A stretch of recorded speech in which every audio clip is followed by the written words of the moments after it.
Carson is being accompanied by his mother Ashley and father Heath Barnes Sr. He has been a member of FFA and the football team. His favorite football memory was trying to make a play on a scout team and instead got yelled at in front of the youth and middle school teams. In the future, Carson is planning on enlisting into the Army Reserve, playing football, and then getting his business degree. Congratulations, Carson.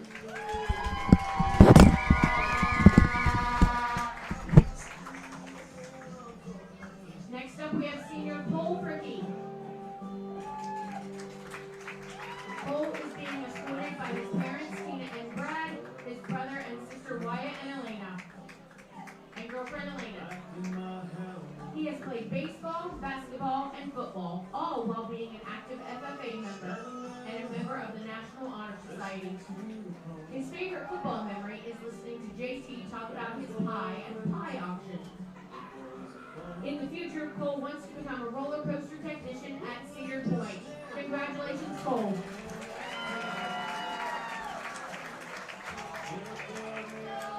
Senior William Hale. Will is being escorted by his grandparents, Jean and Nancy Hale. Will has been a part of the football, wrestling, and track teams, as well as being a member of the band. His favorite memory of football is being a member of the team and all the fun that they had at camp. In the future, Will plans on completing an internship program at the Ohio Health at the Marion Hospital. Congrats, Will.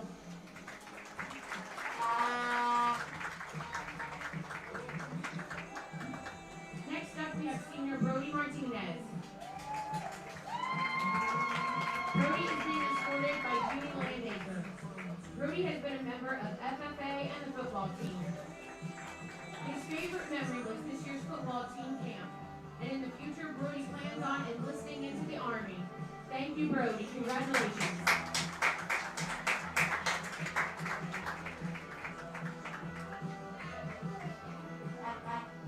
Next up, we have seniors Cody Mimer and Lane Reiser. The boys are being accompanied by Mary Mimer, Jim Mimer, and Carrie Watson. Cody has been a member of the football and wrestling team, while Lane has been a member of FFA, and this is his first year playing varsity football. Cody's favorite football memory is playing football with his brothers Hunter and Lane, and Lane's favorite is earning the gold linebacker chain for the most tackles in a game.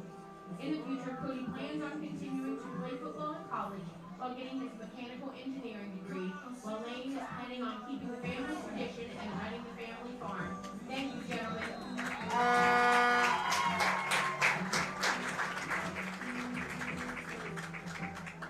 Joining us now is senior Keegan Petrie. Keegan is being escorted by his parents, Kayla and Rick Petrie, and his brothers Emerson and Kason. Keegan has played football, basketball, and has been a member of FFA. His favorite memory is taking the field with his brother for the first time. Keegan is undecided about what his future holds, but we know it will be wonderful. Thank you, Keegan.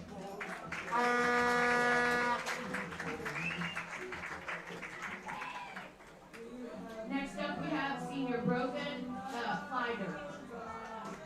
Brogan is being escorted by his parents, Kristen and Ryan. He has played football, basketball, baseball, and has participated in FFA and National Honor Society. His favorite memory is giving his mom a big hug after every game and then going to Carson's house to watch the game with the team. In the future, Brogan is going to college for architecture and engineering and then hopefully owning his own construction company. Congratulations, Brogan.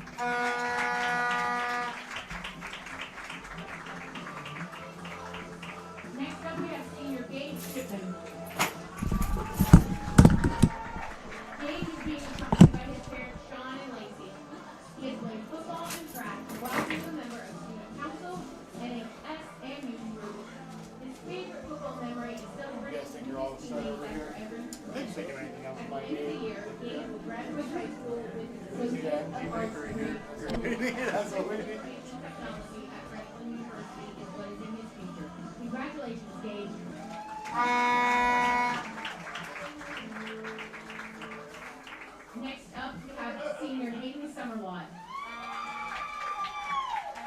Hayden is being escorted by his parents, John and Wendy Summerlot. Hayden has played baseball, basketball, and football, and his favorite memory for football is coming back out to the team for his senior year and then for team camp. In the future, Hayden plans on attending college to play baseball. Congratulations, Hayden.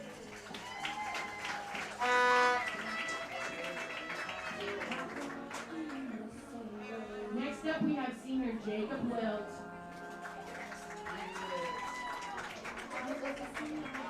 Jake is being escorted by Nathan Bowe, Jamie Riggs, Sonia Starkey, Jamie Cornwall, and his brother Taylor Moore. Jake has been a member of the football and basketball team. His favorite memory was watching Mrs. Davis win her championship with a lot of the guys. Jake is undecided on what the future holds for him, but we know it'll be wonderful. Congrats, Peaches.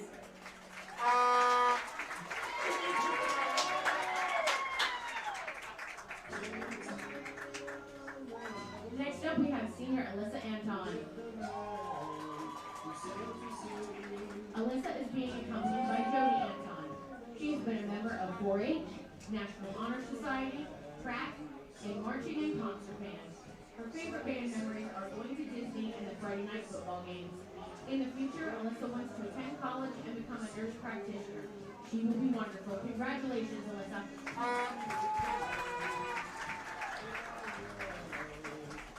Next up is senior Haley Brown.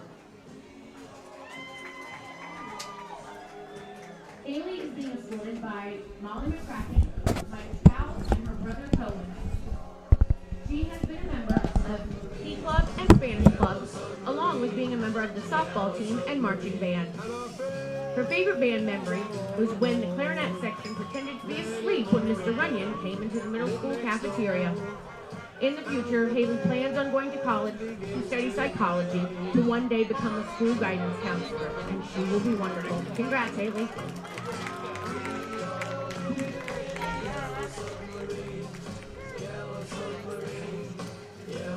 Senior Peyton Clark. Peyton is being escorted by Shane and Amy Clark. He has been in marching and concert band. His favorite memory during his high school career was going with the band to Disney and performing. Peyton is undecided on what his future holds, but it will be a bright one. Congratulations, Peyton.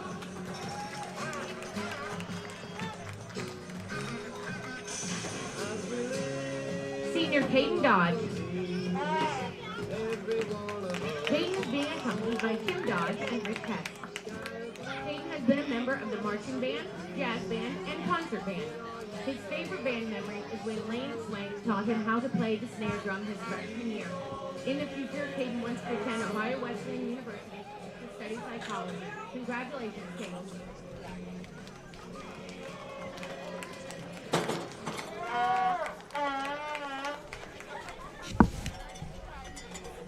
Next up is senior Elijah Bob Hardy.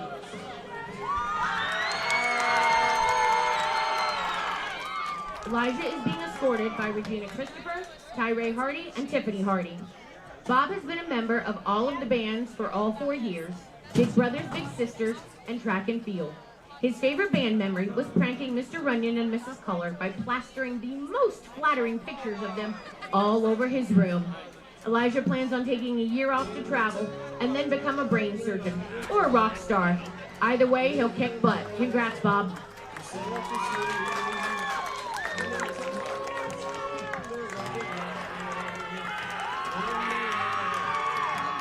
Next up, we have senior Shaylin Irwin.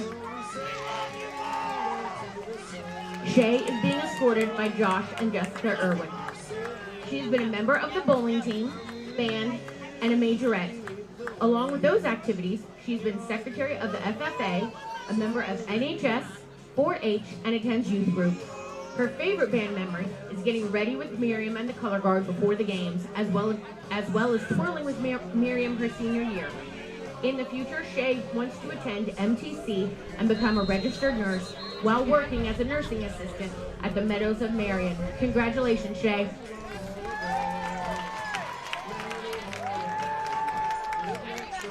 Senior Kendall Neal. Kendall is being escorted by her parents, Tom and Kim Neal. She has played golf, basketball, been a part of the swim and track teams, and being a member of NHS. Her favorite band memory was going to Disney her freshman year. Her favorite golf memory was when Mr. Beakley was teaching them how to putt, but then proceeded to take 4 putts himself to make it in the hole. In the future, she plans on starting at OSU Marion and pursuing a degree in physical therapy. Congrats, Kendall. Next up, we have senior Danielle Pocati. Danny is being accompanied by Carol Sanger, David Pocati, and Lindsay Pocati. She has been a member of cross country, track, and the basketball teams, along with marching band, National Honor Society, and student council. Her favorite cross country memory is making it to state and winning the KMAC her junior year. Her favorite band memory was going to Disney and creating those lifelong memories. In the future, Danny plans on attending a 4-year college to pursue a degree in the medical field while continuing her track and field career. Congrats, Danny.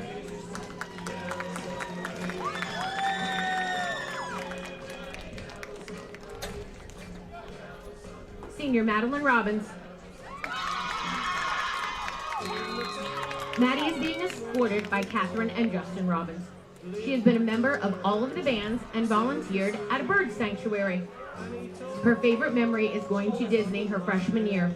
In the future, Maddie plans on taking a year off to explore working with animals or creative writing. Congrats, Maddie.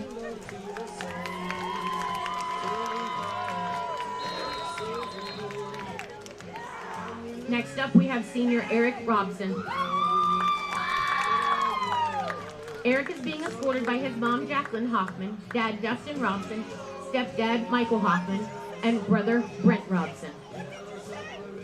He has been a member of the track team, student council, NHS, 4-H, Morrow County Fair Board, and serves in the Army National Guard. His favorite band memory is playing football on Cocoa Beach during the Disney trip. In the future, Eric plans on attending the Ohio State University and majoring in nursing to eventually become an airborne Army nurse. Thank you for your service, Eric.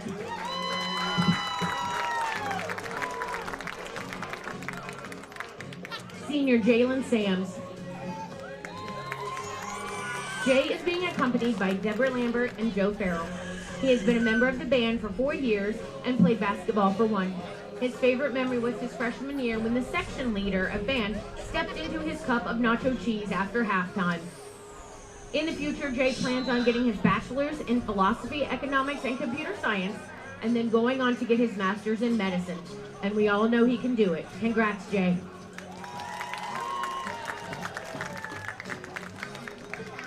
Next up is senior Elijah Smith.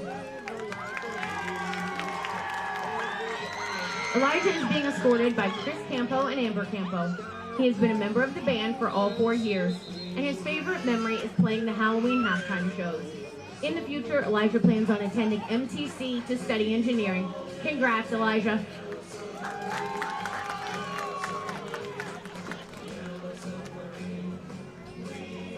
Next up, we have senior Bailey Snyder. Bailey is being escorted by her parents, Troy and Amber, and her sister Peyton. She has been a member of the marching band, show choir, track, and the cross-country team. Her favorite band memories are the flute and clarinet practice room crash-outs or state band contests.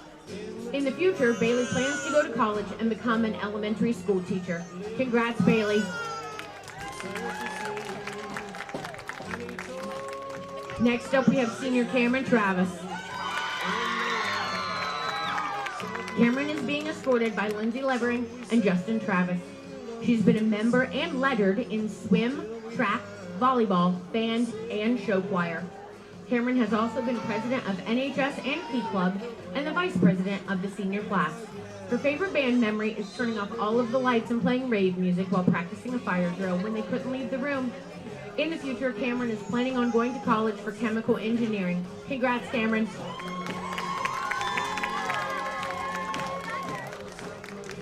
Senior Seth Young.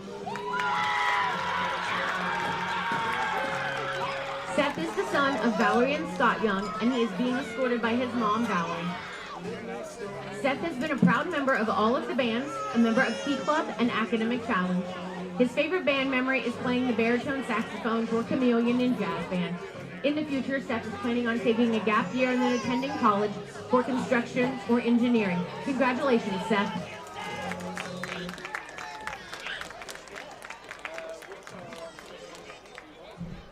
Senior Brooklyn Davis.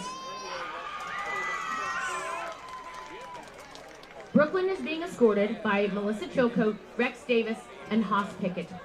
She has lettered in varsity cheer all 4 years, been a member of National Honor Society, and a cheerleader at Cheer Athletics in Columbus.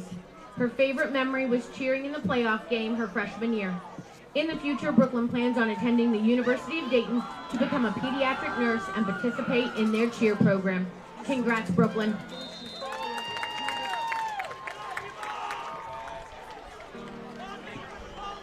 Senior Charisma Esparza.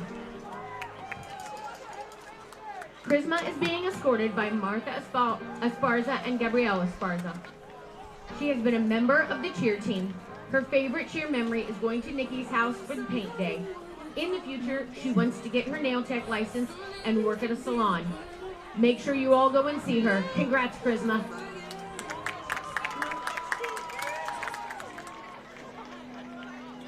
Next up, we have senior Brianna Martinez. Brianna is being accompanied by Maria and Morrow Martinez. She has cheered for 6 years, and her favorite cheer memory is the paint day at Nikki's house. In the future, Bri is planning on going to college to study animal science. Congratulations, Brianna.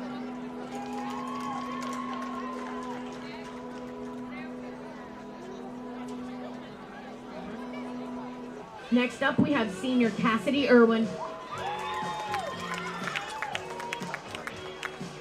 Cass is being escorted by her parents, Mike and Candace Irwin. She has been a member of the volleyball, swim, track, basketball, and golf teams, along with being the class president for all 4 years of high school and involved in NHS, Key Club, and an active member in her church. Her favorite golf memory is getting to par for the first time and all of the team meals after the matches. In the future, Cassidy plans on going to college and becoming an elementary teacher and continuing to work in youth ministry. Congrats, Cassidy.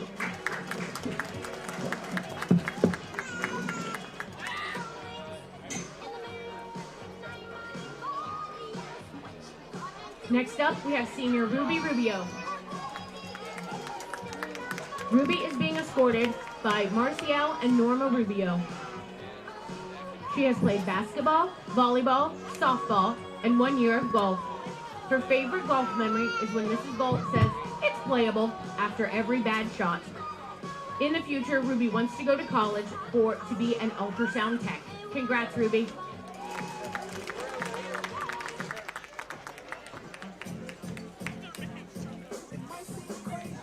Next up, we have senior Adriana Hirschner. Adriana is being escorted by her coaches Jake Hayes and Gary Bartlett. She has participated in cross-country, track, and year of swim. Her favorite cross-country memory is when the girls' team went to state. It was a tie at regionals, and then Ava Baker crossed the finish line and broke the tie to advance them to state. In the future, she plans on becoming a translator and then go to college for counseling or athletic training. Congratulations, Adriana.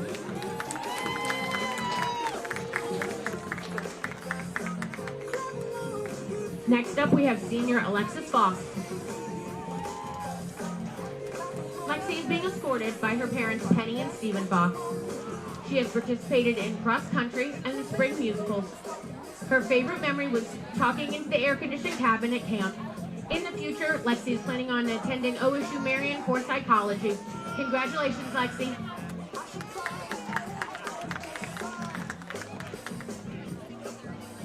Next up, we have senior Nolan Hirschner. Nolan is being escorted by his parents, Andrea and Trevor Hirschner, and his sister, Gwen. He has been a member of cross-country, swim, and track teams, along with being a member of the National Honor Society. His favorite cross-country memory is winning state last year and hanging with the guys for the rest of the day. In the future, Nolan plans on attending to become a mechanical engineer. Congratulations, Nolan.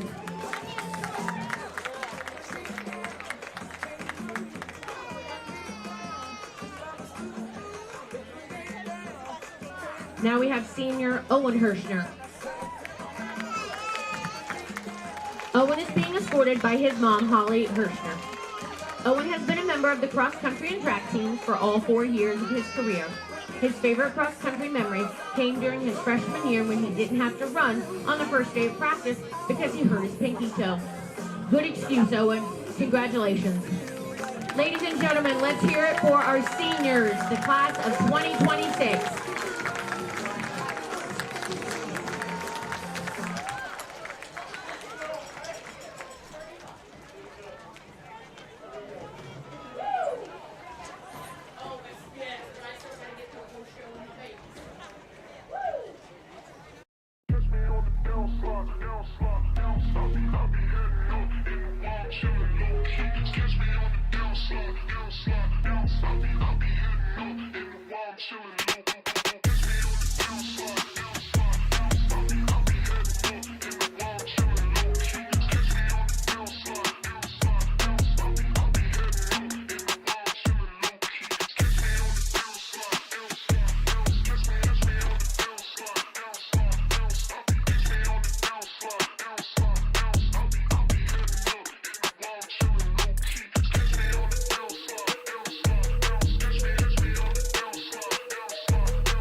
right, well, tonight we are live at Mount Gilead, where the 6-1 Indians, coming off their first loss of the season, will seek to rebound versus the KMAC's reigning champions, the Golden Knights of Northmore. After Northmore ran the regular season table last year en route to the state semifinals, this season has seen the Knights engage in a respectable rebuild at 4-3 entering tonight's game. It's week 8, and the competition is intensifying as teams jockey for postseason positioning. Pre-game coverage in the opening kickoff coming up anywhere the internet can be found, and it is live and free on this Friday night.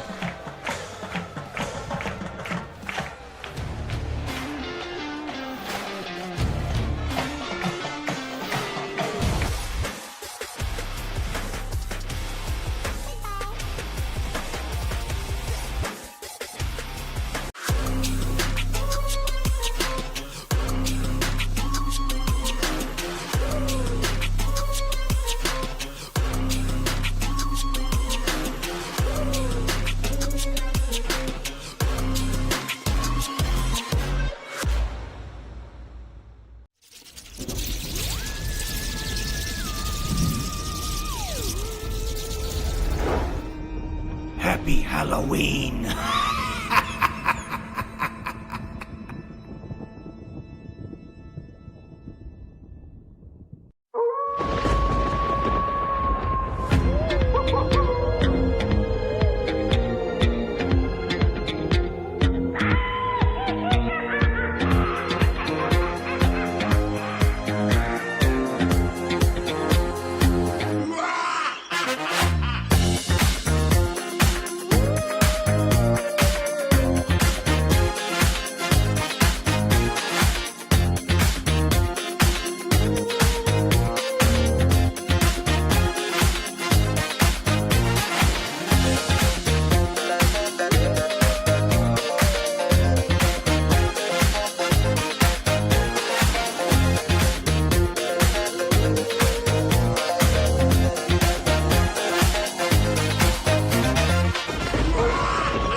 Hi, I'm Eric Gilbert.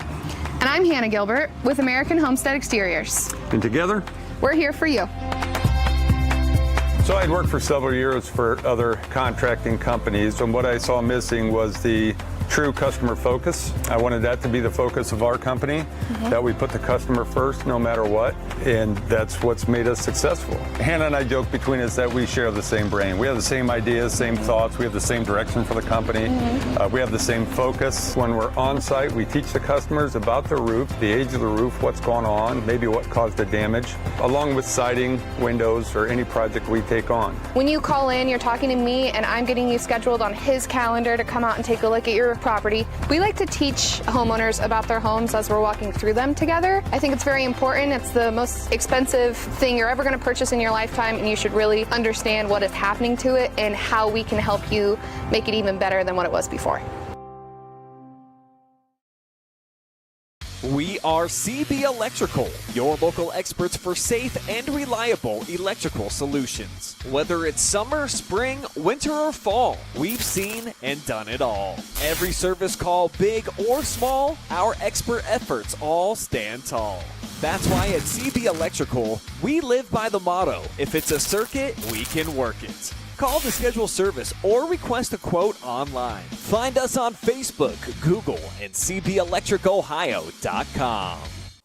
Take a look at all the action from Friday Night Football right here in North Central Ohio with great analysis, highlights, coach interviews, and so much more every single Friday night right here on the OH Report.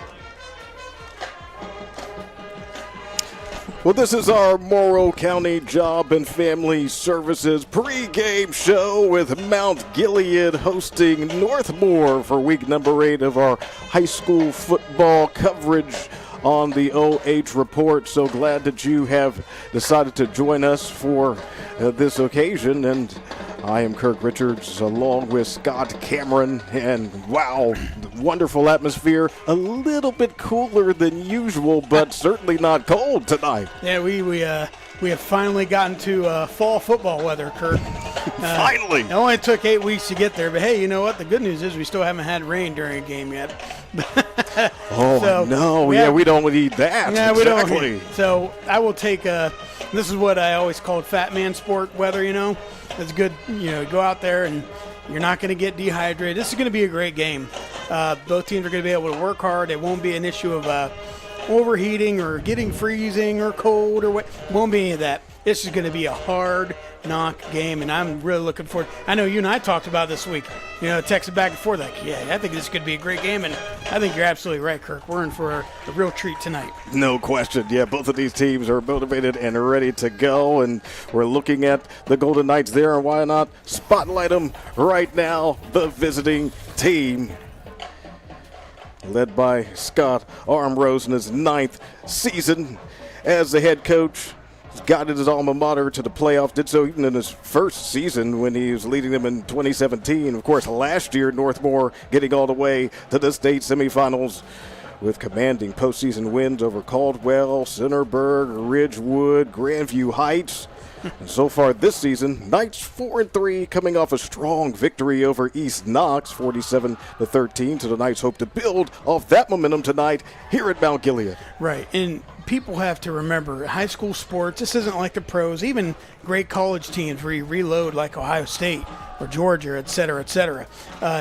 In high school sports, it's ebb and flow. And for them to have the great success that they had last year, and they're 4-3 and still looking to try and make the playoffs, that speaks to what Scott's doing with the program and how Northmore, how quality those kids are over there. No question about it. Yeah, he has done a tremendous job, and the fans are obviously pleased that he is the one who is running things, and he's got some talented players, that is for sure. And tonight we're going to spotlight Connor Stockdale. So he's a receiver, he's a defensive back as well. He's a leading receiver in the KMAC, 34 receptions. He's got the 513 receiving yards and 7 receiving touchdowns. Again, all those numbers do lead the Northmore Athletic Conference. On defense, he also has 3 catches in the form of interceptions. So that does tie for the KMAC lead with his teammate Brady Carr and with Danville's Wesley Payne. So Stockdale is a tremendous all-around performer. They're going to need him tonight. Oh, absolutely. And 3 of the top 10 receivers in the conference are playing for Northmore. And I tell you what, Miley, for a first-year start and everything else, he slings that ball around really well, finds a lot of great one-on-one matchups, and they run that RPO. It's a weird thing. They almost pass to set up a run. That's how their RPO is really kind of set up. So it's a very interesting offense, but they've found some success with it, and it's been getting better through the season. Yeah, we're just going to take a look here for a moment at the Mount Gilead Indians as they're getting ready to hit the field. So much enthusiasm for this team, led by Mike Reed, and here they come. Senior night for them. They're excited. Oh, you betcha. What a scene we have here tonight for high school football. As we're ready to spotlight the Mount Gilead Indians, as we noted, led by Mike Reed. And yeah, they're 6-1. Have the one loss, came last week, a crusher at Centerburg, 46-0. Almost nobody saw that coming. So as a result, the Indians no longer control their own path to a KMAC championship. They'll need some help from another team to try to knock off Centerburg. This with only 3 regular season games remaining, including tonight's. Meanwhile, the Indians will need to help themselves and get back on track tonight. And if they are to pull it off against Northmore, it will be their 5th Revenge Tour win versus a program that beat them last year. So Mount Gilead is undoubtedly motivated to play tonight. They are very much so. And talking with Coach Reed this week, he brought up a great point about the positivity of the seniors and the leadership on this team. And he said, very importantly, we need to forget the loss, but remember the lesson that we learned from that last week. Yeah, that is so true, and he does definitely speak positivity, and it can be easier said than done, but with his leadership, there's no doubt they will be able to pull that off. As we go to our player spotlight for Mount Gilead, we are looking at Lane Reiser. He is a senior, but not a veteran player. This is his first season playing high school football. You know, he's heavily involved in livestock cattle. He does a lot of cattle shows, particularly throughout the summer, so that takes a lot of energy and time. But as a senior, Reiser realized he was running out of time to be a varsity football player, so he made that decision to join, and looky here. He's the leading tackler for Mount Gilead through 7 weeks, and this is on a team that's filled with tackling machines, and Reiser definitely will be needed for the Indians to be successful tonight in this showdown with Northmore. Listen, there's 2 kinds of strong. There's weight room strong and farm strong. and people can, it's kind of when people say old man strong, like, oh man, playing basketball, like, man, it's hard to play against older men. They're just so strong. Yeah, old man strong. Well, the same thing with farm strength. And he's out here. He's going to be gunner on kickoff as Mount Gilead won the toss, and they deferred, so they're going to be kicking off. But, yeah, man, he's really stepped in that role well this year. But, hey, man, he's a farm boy, and farm boys, they know how to work hard, and they're usually really strong, and he's been a great asset for the Indians this year. Yes, he has, so gotta give him his respect. And, yeah, we love this scene that they have out here. Mount Gilead did win the toss, chose to defer, so Northmore receives the opening kick. Mount Gilead will defend the north goal. Starting game time temperature, 61 degrees. It's going to cool as the night goes along.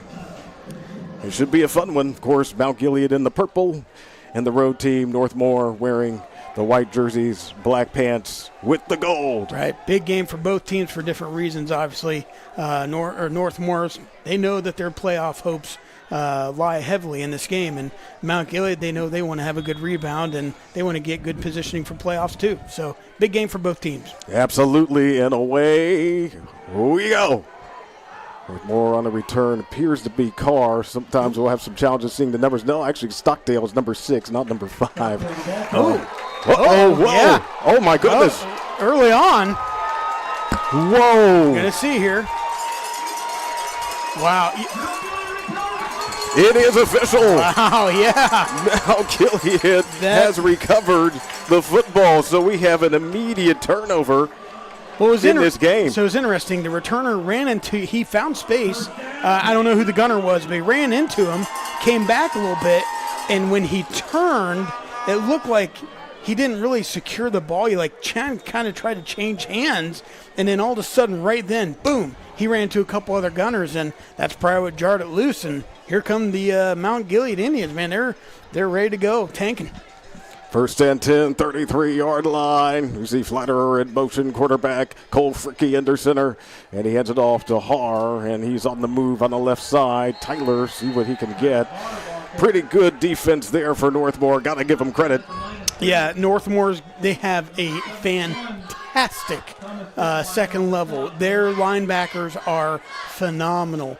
And I'm watching a couple games of Northmore this week. And talking to the coaches, but watching the game film, it was very obvious that second level defense is prime, and they have great athletes. So Mount Gilead's going to have to do a great job blocking here this game. Yeah, no gain right there. Second and 10, 33-yard line, and they go on the ground with Barnum. And Carson Barnum, he is such a tough runner, picking up 3 there. Yeah, they know that they rely on him so much, and he continually comes through. Keeping his head down, gaining positive yards. And that was almost a I thought Cole Fricky was going to turn around, keep that quarterback by committee, and turn around and run the edge. Maybe look potentially for that. Eventually, Mount Gilead trying to run into that. Kind of not misdirection, but not trickery necessarily, but trying to play into the pursuit of aggregation by Northmore there, trying to at the line. So watch and see what happens, but here we are, 3rd and long. There we go, needing 7 yards from the 30-yard line. Under center, Fricky. In motion is Reiser. Oh, and we have our first flag. What's going on? So now we're going to get 3rd and even longer. Oh, delay of game. Yeah, so our referee tonight, Michael Schmidt, giving us the signals. Nice job by Northmore's defensive line, causing confusion there a little bit. There and changing positions and rotating at the last minute, and that could have caused a little pause there for Fricky, and he didn't get the ball off. So I think you might be in 4-down territory. 3rd and 12, 35-yard line from this position, perhaps. Fricky rolls right, has some protection, breaks down, lets it go downfield, incomplete. It did appear that LaRoche was the closest target there. Yeah, LaRoche looked to be the closest there. Barnum was kind of in the territory, though. Not a bad pass, kind of throwing it away there. Barnum was closed off, and so, not necessarily a bad pass. Again, good example of a incompletion is probably your best pass sometimes. So not forcing it, forcing them down there. Even though you got the possession off the fumble, you're still able to try and bury them deep in their own territory. All right, does bring on the 4th down, and here we go. The punt from Fricky. Yeah, that was close. Ooh. And, this works out very well for Mount Gilead.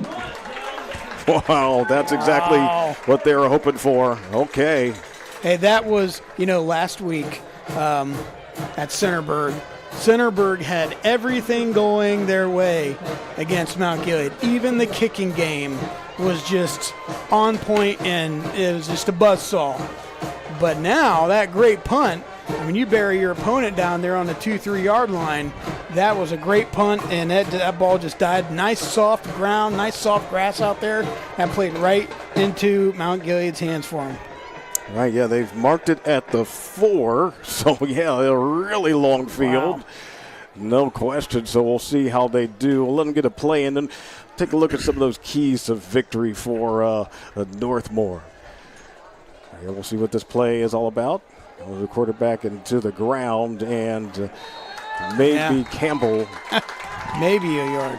Trying to just make some space so they can run some sort of offense out of that end zone. That's kind of a scary place to be. Keys for victory tonight for Northmore. On offense, they have to hold the line. They have to lessen the penetration. You got these great defensive linemen. That allows Miley to find multiple targets and then sets up the run. Defensively, they're going to have the linebackers are going to have to finish that job. Again, running of another play and running outside for a yard, maybe. Yeah, maybe. Garrett Deesh getting the opportunity, indeed. So, yeah, but Coach Armrose specifically said against Fredericktown, our linebackers were chewing up, and so Fredericktown really took it to their linebackers, and so Mount Gilead has the ability to do that, and we know Mount Gilead beat Fredericktown pretty handily, and Fredericktown beat Northmore. So it's kind of one of those interesting things. Both teams can look at film and see how the other one got beat. 3rd and 8. And Tanner Miley, the quarterback. Oh, you're right. We see it downfield for Carr, incomplete. Don't know if that's going to be holding in the end zone. We might have a safety here, Kirk. Let's see. Again, a safety is given when a team holds in the end zone, or the quarterback is in the end zone. In motion, they get set. Replay it down. Yeah, replay it down, and that's a great penalty if you're Northmore, because it's not the safety variety. It's not the safety variety, and it's half the distance, but it looks like, and that's only a couple yards at this point. But every yard matters when you're on that shadow of the goalpost. And that can be a penalty you choose to not accept. Yeah, there you go. That penalty was declined. Yep. Yeah, that is a penalty you can choose to waive, and Mount Gilead has done that. And here they are, Mount Gilead. They're going to get the ball back at least where they just penalted the ball. So. All right. And that's not at all what Northmore was hoping for. And they tried it. Starts to roll a little bit better, though. Yeah, that's true. Stockdale gets to it. Nice try by Stockdale there. We all saw it, though, buddy. He's a gamer. Good try, though. But I ain't mad at him. yeah.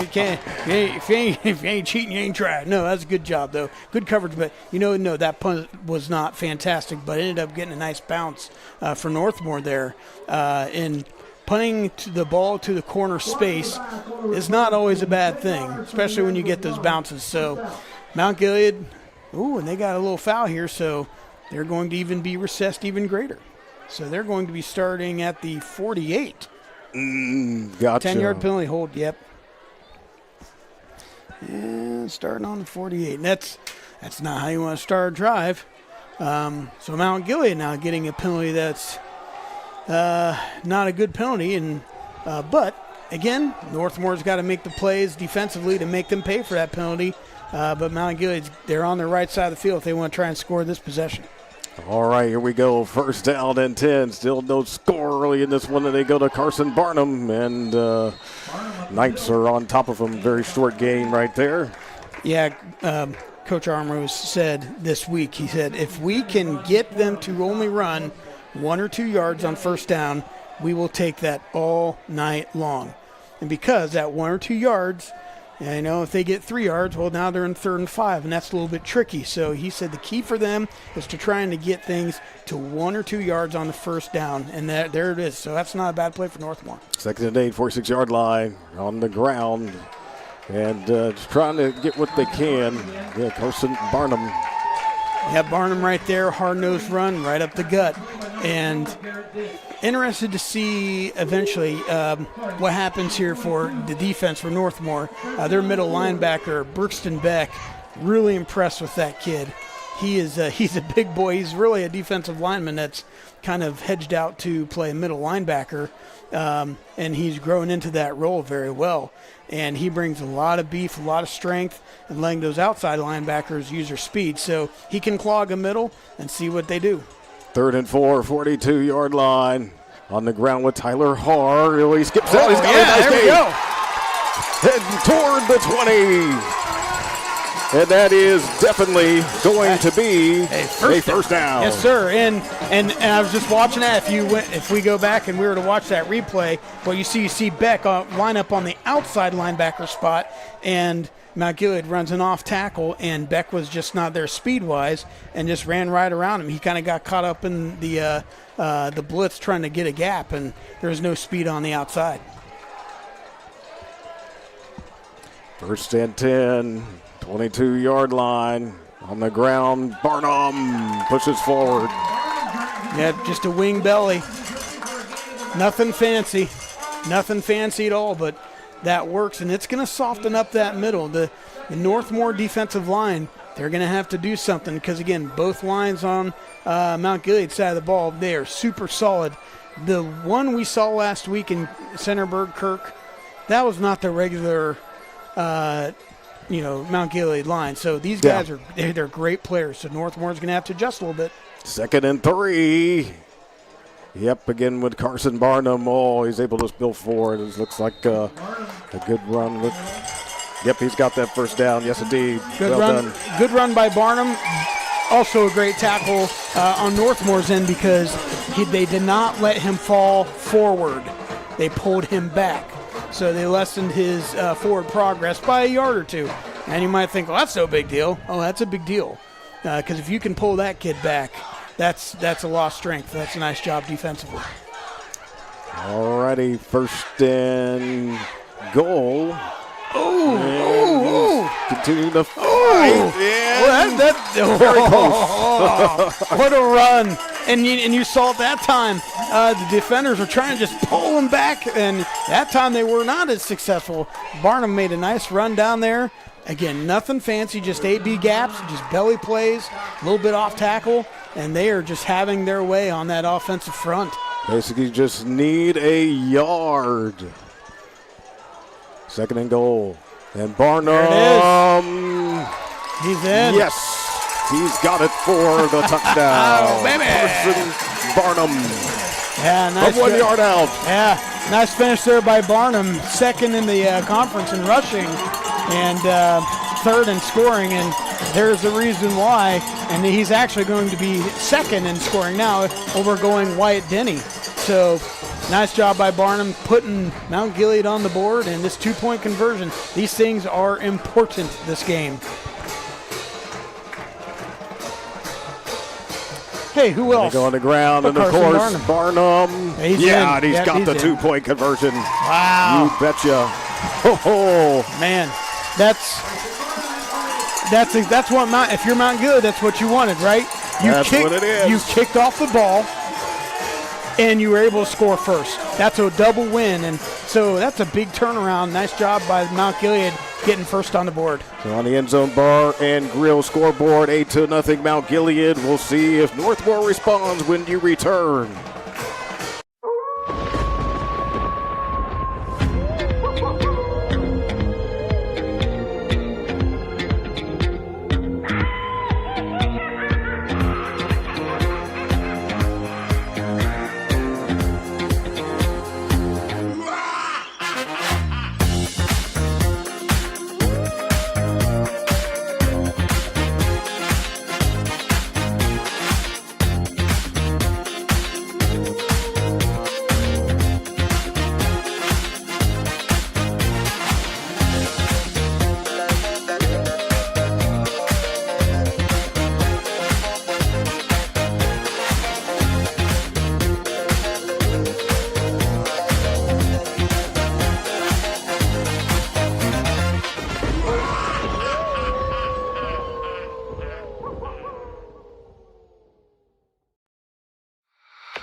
All right, as we bring you back here to Mount Gilead,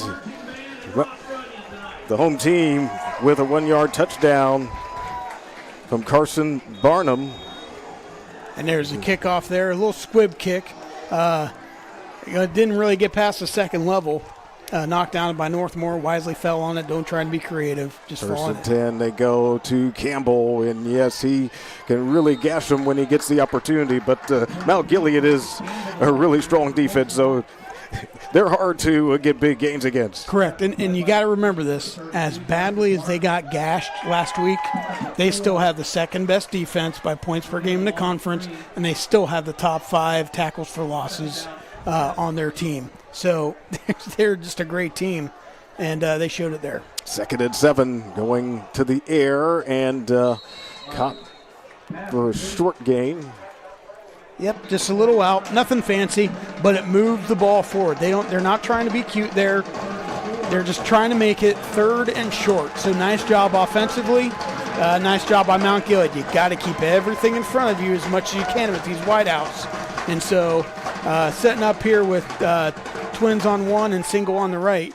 Watch for anything. Oop, just a toss. It's out to the outside. And, yeah, see about the placement.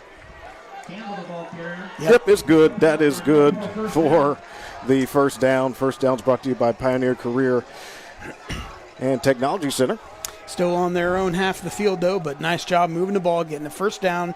That's what you want if you're Northmore. Setting up in some sort of rhythm and taking your time, but hurrying up. Nice job by Northmore. 1st and 10, heading toward midfield. The Golden Knights, here's Miley's pass. Almost picked off by Fricky. Yeah, Fricky was eyeballing that. He was reading the quarterback the whole way. And honestly, Miley was telegraphing that, trips on the left. And that was a wide receiver that was running right into that eyeball by Fricky. Nice job to break that up. And that could have been really bad. If he would have picked that off, there was no one between him and the end zone.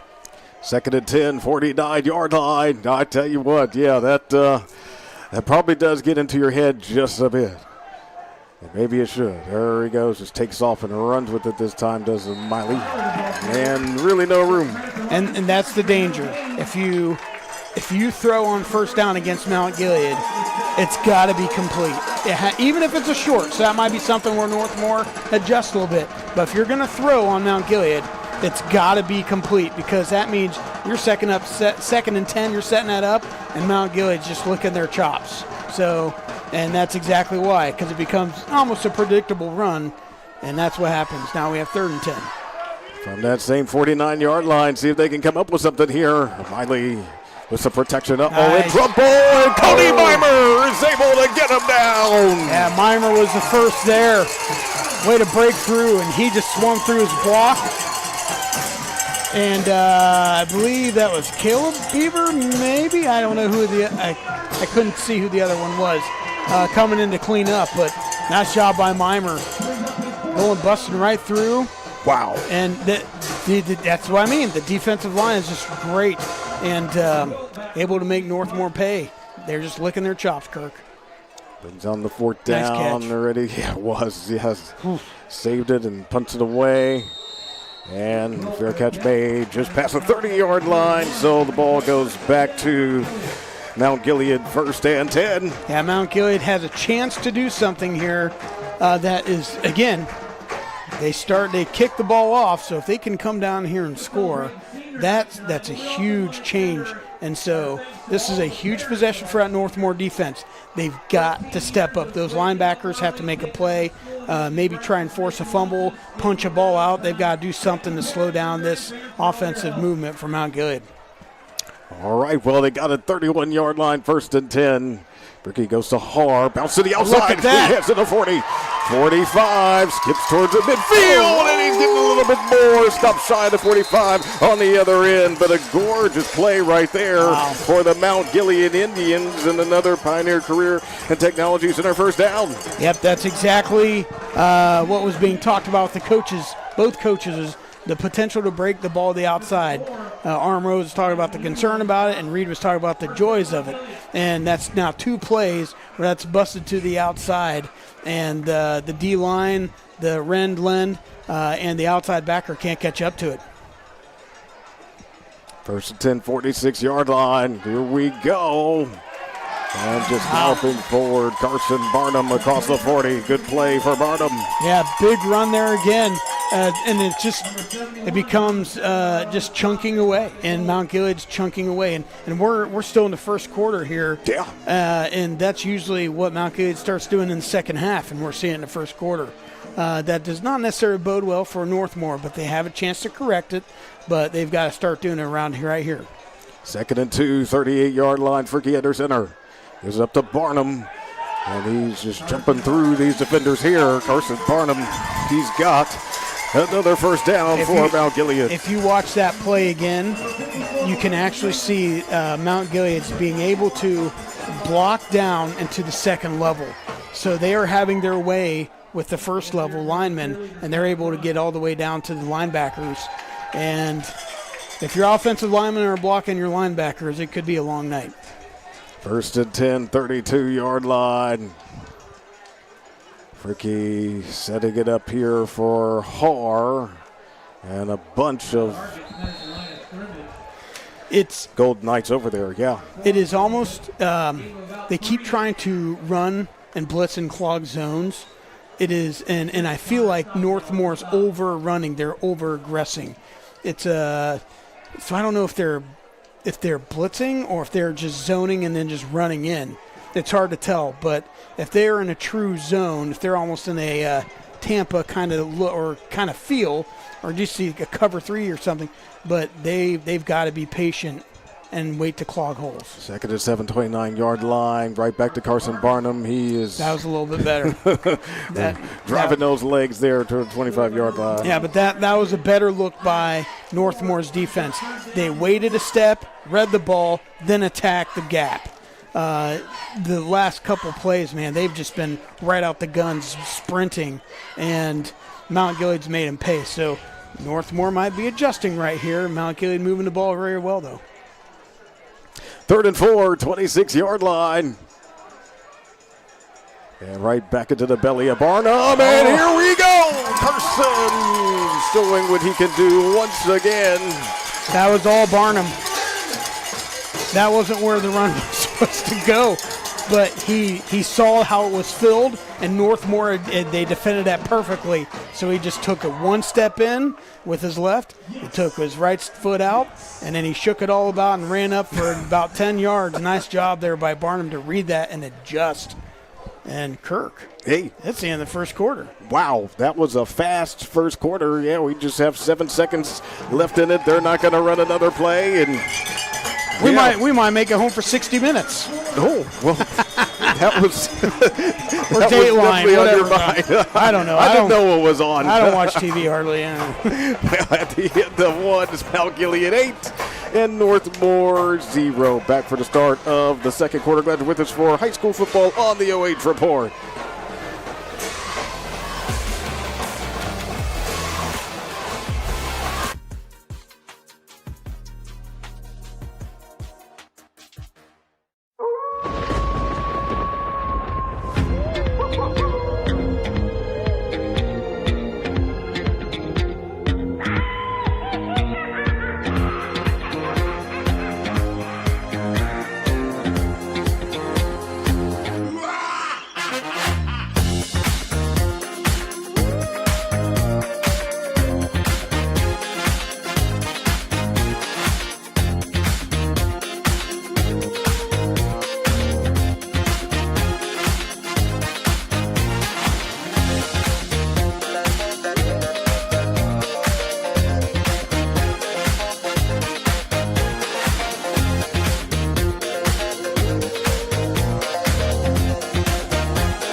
Well, just as we come in, that happened really quick.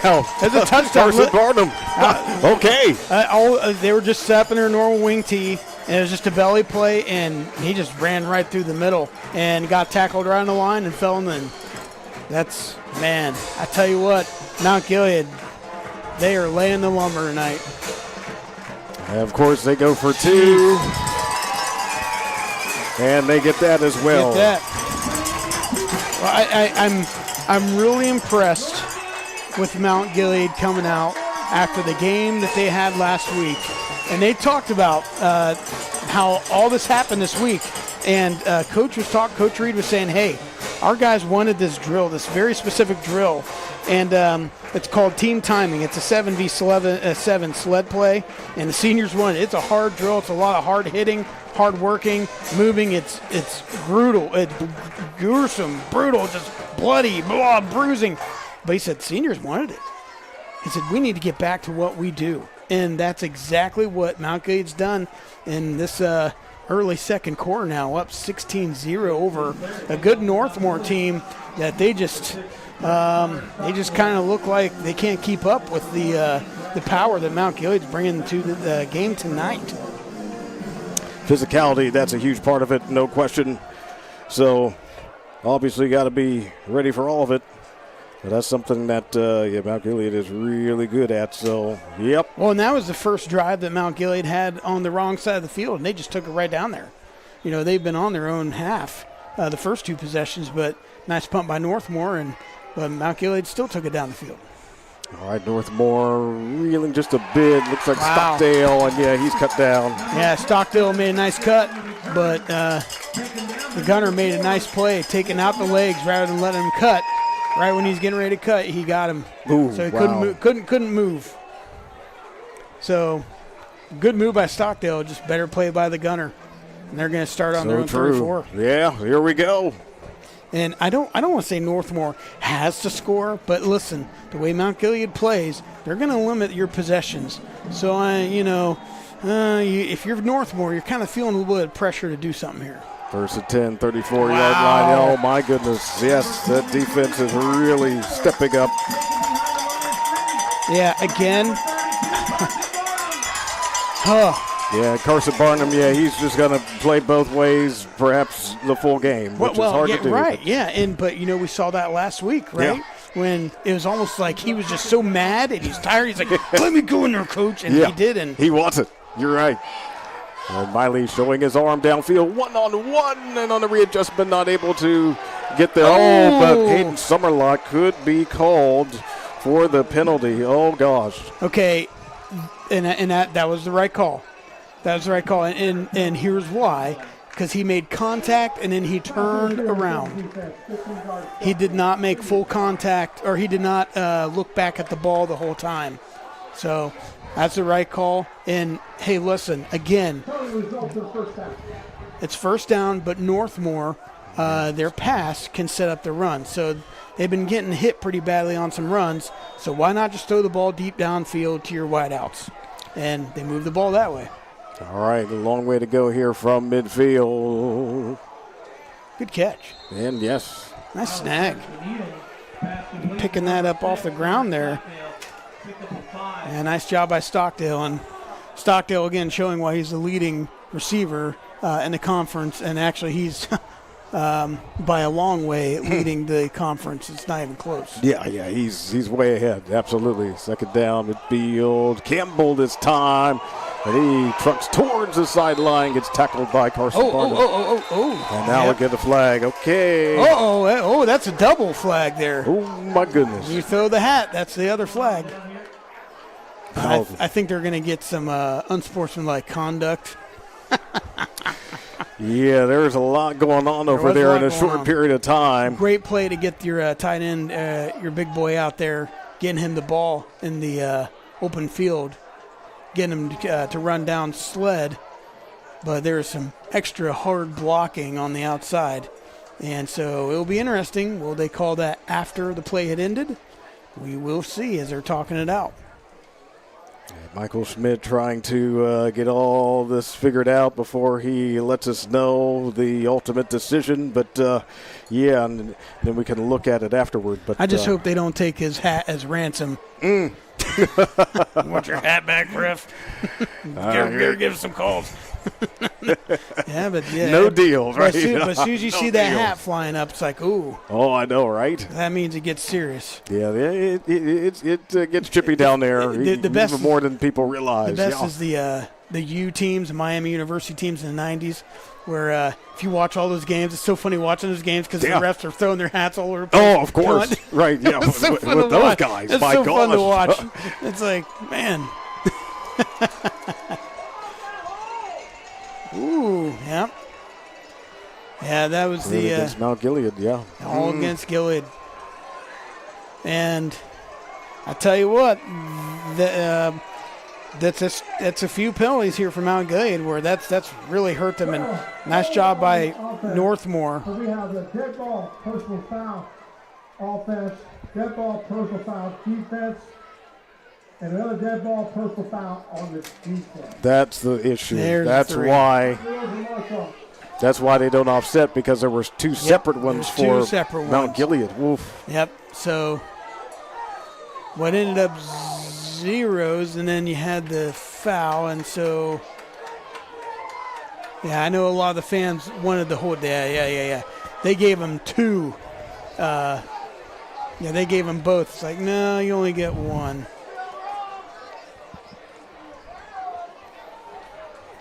Hold on there. We're all going to have to work this out. I know, even in week 8, there's, sometimes there are things that just have to be worked through. There's going to have to be some forgiveness at the end of this. We're going to have a foot washing ceremony after the game. Gosh. Heal some wounds. Yes. Heal some emotions. They're trying to figure this out, though. This is... people are not happy. Right. Administratively, you got to get those things correct. And, if the mistake is made, once you pick up on that, you got to step up. Yeah, someone's going to get mad. Oh, here we go. Oh, nope, just kidding. Thought he was going to announce something. I guess we're starting on the 30, Kirk. All penalties are assessed. We have a first down. Okay. Indeed. So thank you for that. So, first thing, let's just move forward. Okay? 10, 31 yard line. You're right. Yeah, everybody calm down. Right, let's go. So it is Northmore with the ball, trailing 16-0. Second quarter, Miley swings it out far side. Caught Stockdale and showing some moves, and Mount Gilead is trying to track him down. Getting one of your better players, the ball in space. That's key. So we'll swing pass out to him, and that's nothing fancy. It's just a quick way to get your athlete the ball in space. And nice job by Northmore. Simple plays, doing that, but nice job by Mount Gilead by limiting that and not letting him take it. Yeah, he was able to collect enough yardage there. Got to the 21-yard line. And just going to keep it on the ground, but not much room there. Mount Gilead was all over that play. Nothing. And it's one of those deals where, Miley running right in the middle. Again, you're running right into a bear trap. Yeah, that's what it feels like, yeah.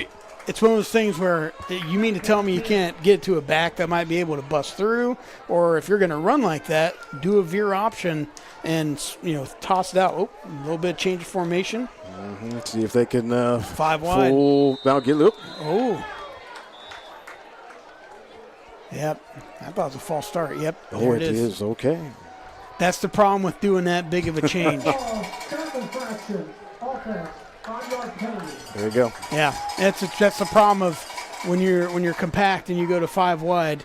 That's really hard to do and have everyone on the same page. And here's the thing Northmore likes to do a lot early on in the games. They like to put a man in motion before their snap just to kind of read the defense. They haven't been doing a lot of that in this game so far, and which is kind of intriguing to me.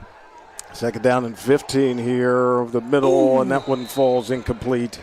Boy, I tell you what, the secondary and the coverage for Mount Gilead, they are doing a great job reading Miley's eyes. Miley is telegraphing a lot of throws in the middle third of the field.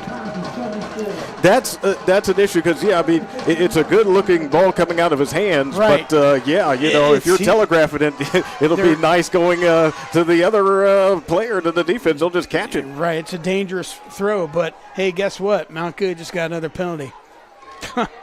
Roughing, I believe, is roughing the passer. Wow. So the best offense for Northmore has been the Mount Gilead defense errors. Unbelievable. Yeah, that is not that's not good at all from I have a feeling Mount Gilead perspective. Ooh. I have a feeling there will be some spirited discussions when the defense comes to the sideline. Tell me about it. Yeah, that's just too much. You can't give them 30, 40 yards of possession and be happy about it. First and 10. Here we go. Barnum almost got to the quarterback. Nice the quarterback throw. gets it to the receiver, and it is a touchdown. Wait a minute. Mount Gilead said they dropped it, but no, he caught it. Nice job. Great pass. Spread out the defense, and just do a little slant run. That's all it was. It's just wide open. Nice throw. Nice catch. That's what Northmore needed to do. Respond, score, get on the board. And Mount Gilead a little bit putting that defense on their heels with some penalties, and Northmore making them pay. All right, so we'll see Northmore going for 2. Pitch it to Campbell, throws it right back to Miley. And he's in for the 2-pointer. That was a surprising way to handle it, but they got it done. So on our Endzone Bar and Grill scoreboard, we see it. Some points for Northmore, 16-8. We'll be back after this short break. More high school football on the OH Report.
bring you back. Oh, nice return on the kickoff by Jacob Wilt. Yeah, Hey.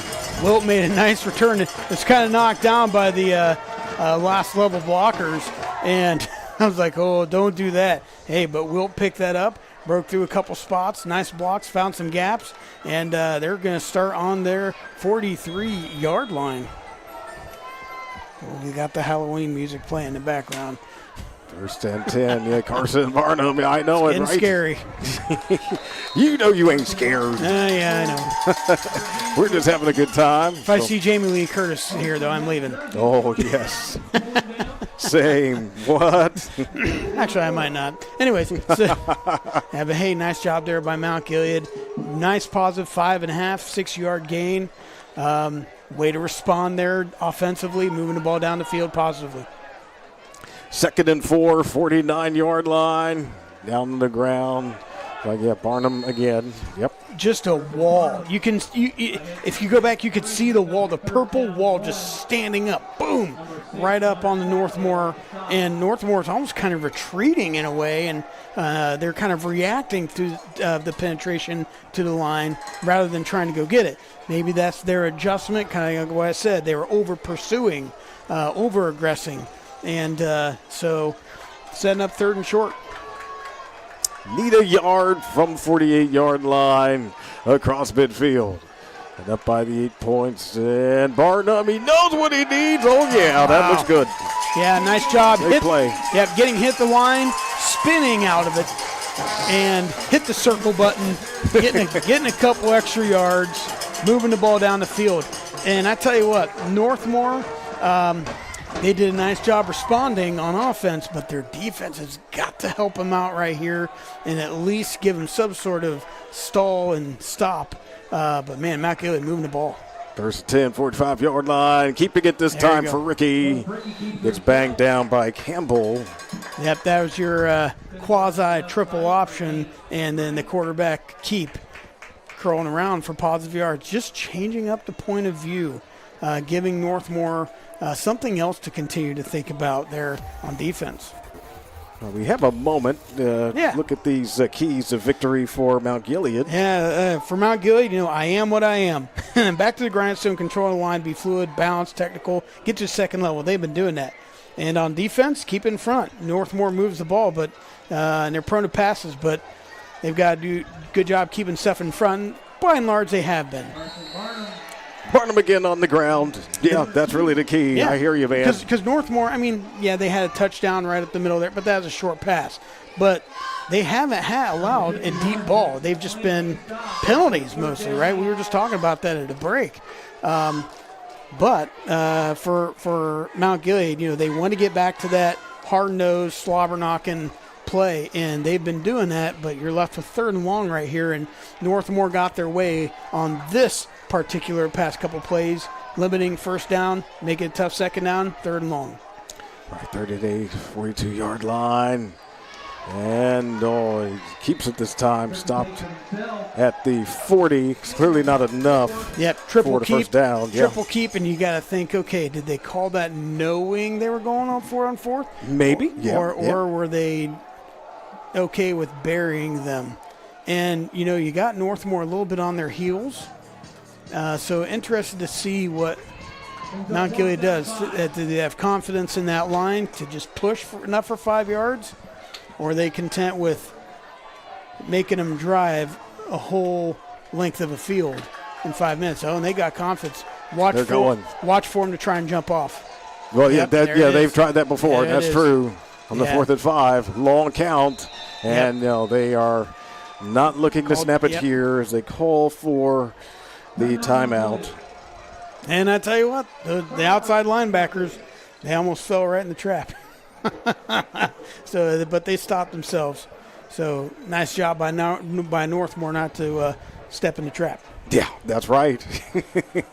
Yeah, and again, you watch film on Mount Gilead, you know that this is a part of their strategy. So you got to be disciplined. Anytime it's 4th down and 5 or 3rd and 5, and it's a tense situation like that, especially when you're in the middle third of the field, you got to watch for something like that because it's probably going to be called But while we got a little bit of break here, Mount Gilead, they're ranked number 5 in their region, and Northmore is ranked number 13. So that's what I mean. Northmore knows that this is a very key, critical game for their playoff hopes, and they need the points from a win like this tonight. True. Yeah, and they're in the same region. Yeah, Region 23. So that is what it is. So here we go. 4th down and 5. Now the punt is up. We're not able to fool Northmore, but looking pretty good. Goes back the other direction and ultimately stopped by Brent Robeson. So yeah, nice coverage by Robeson to get that for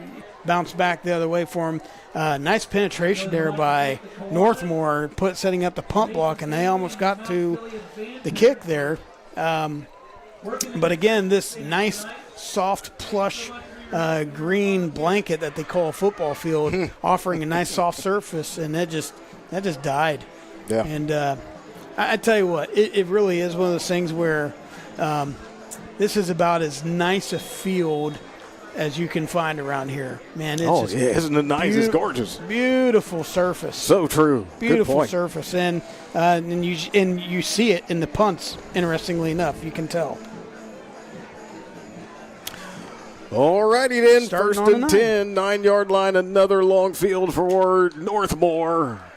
See how they handle it this time, trailing it 16-8 here in the second quarter. Tanner Miley, he's the quarterback in the gun, has the snap waist high. Stammers the feet a moment before lets it go. A nice high point grab over there across the 25-yard line. Yeah, just seeing, looking at the RPO, finding it wasn't even an attempt to run, but found the one-on-one coverage and was able to take advantage of it. By my unofficial count, a 7th Pioneer Career and Technology Center first down for Northmore. 1st and 10, 28-yard line. Back to the ground. This time, looks like the Indians were ready for that. Yeah, and again, they used the pass to set up their run. But you're running right into that meat of the defense, and that's just a hard thing to do as a quarterback unless you have a lead blocker. Makes you wonder why they aren't doing some sort of maybe pitch or something out to the outside. 2nd down and 11 from the 27-yard line. And this one, it looks like he does make that catch around the 35-yard line. Well done. Good positive play for Northmore. And that's the thing. If Mount Gilead's going to give them 4, 5, 6 yards, you got to take that. And then that's the job. That's all they did. Nothing fancy. But if they're going to give it to you, you got to take it. That time's Brady Carr on the reception. 3rd down and 4, 35-yard line. Quarterback loads up, looking for Carr, and it's off his fingertips and incomplete. So brings on the 4th down again. Yeah, he was looking. I think Stockdale wanted some sort of interference, or not. Is that 5 or is that 6? I can't tell with the yellow. Yeah, it is kind of challenging. You're right. Our monitor sometimes gives it a lot better than we're able to see it through the screen or the window. He was kind of looking around like, hey, wasn't that a foul? And like, no, man. But they're going for it right here. Twins on each side. Here's that way. And I wouldn't be surprised if they're going to try and get Mount Gilead to jump. I'm being dead serious. serious. Absolutely. Yeah, they're so aggressive. Why else? Yeah. Why not? No, but they are going for it for real and not going to get it. Nope. No, not there. Not there at all. And that was and that's what you see where, hey, why don't they just at least toss it out to the side? There it was. But you still see that Mount Gilead defense, man, they are just jetting right to it. Now, granted, they still got 2 or 3 yards, but not 4. Right. Whereas when they're doing the quarterback keep, it is no yards or negative yards. So that's a good gain. That's just not what they needed on that play right there. In that situation, no question, right? You got to get what you need in the moment. And Garrett Deesh, who's a good all-around player, strong defender, did a nice job, but not quite enough for the first down. So it does indeed give the ball back to Mount Gilead, leading at 16-8 with 46 to go until halftime. Ball at the 37-yard line. This is the most important possession of the game right here. Oh, okay. We'll look at it. It was on the ground. It could be Tyler Haar. And, yeah, no room right there for Haar. Good defense for Northmore. And this is their third possession starting in their own offensive end. But here's why. Because Mount Gilead's going to probably try and keep this ball for the rest of the half. And if they get down there and score and get the ball back, you're painting a really tough picture for Northmore in the second half. So this is the most important possession for Northmore right here. You got to hold defensively and not let Mount Gilead get down there and score. Second down and 10, 37-yard line. Fricky to Barnum. He wants to use that stiff arm, but hanging on there, Stockdale to make the tackle. Good job by Connor Stockdale to get the stop, He's not just a great wide receiver, he's a great defender too. And, Northmore won the first down battle there, but again, Mount Gilead finding a lot of success on the outside. Anything that's halfback tackle or busting to the outside in the zone, they were just having a lot of success with that and bringing up third and short, playing right into Mount Gilead's hands. Beautiful, clean tackle right there, but yes, as you noted, third down and 2, 29-yard line. Under center, Ricky, right back to Barnum. Yes, he knows what he needs, and he's still. He almost broke that one loose. Wow. But he's got the first down that he needs. Carson Barnum. Arm tackles aren't going to bring that kid down. Finally, someone wrapped him up. But, he spun right out of the arm tackle. Yeah. That will not work. Not with this line, not with Barnum.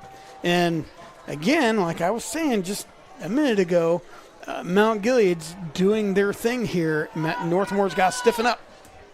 First and 10, 20-yard line, back to the ground. Nice job. Great tackle.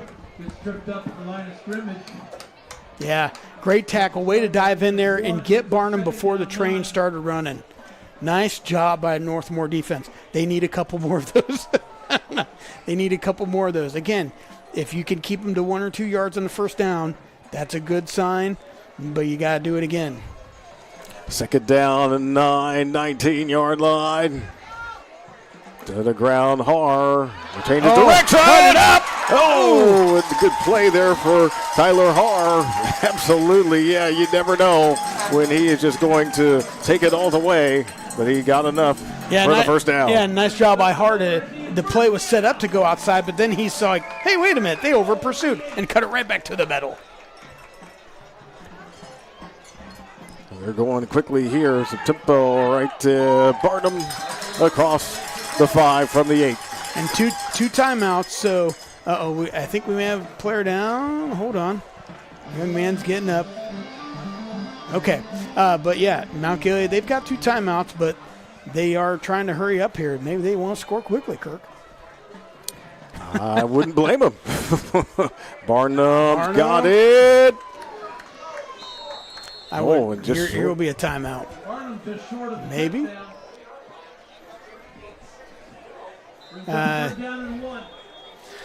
Young man for Northmore was real slow to get up. Yeah, he's still down. And he got up and he played another play, and I think it's the same one.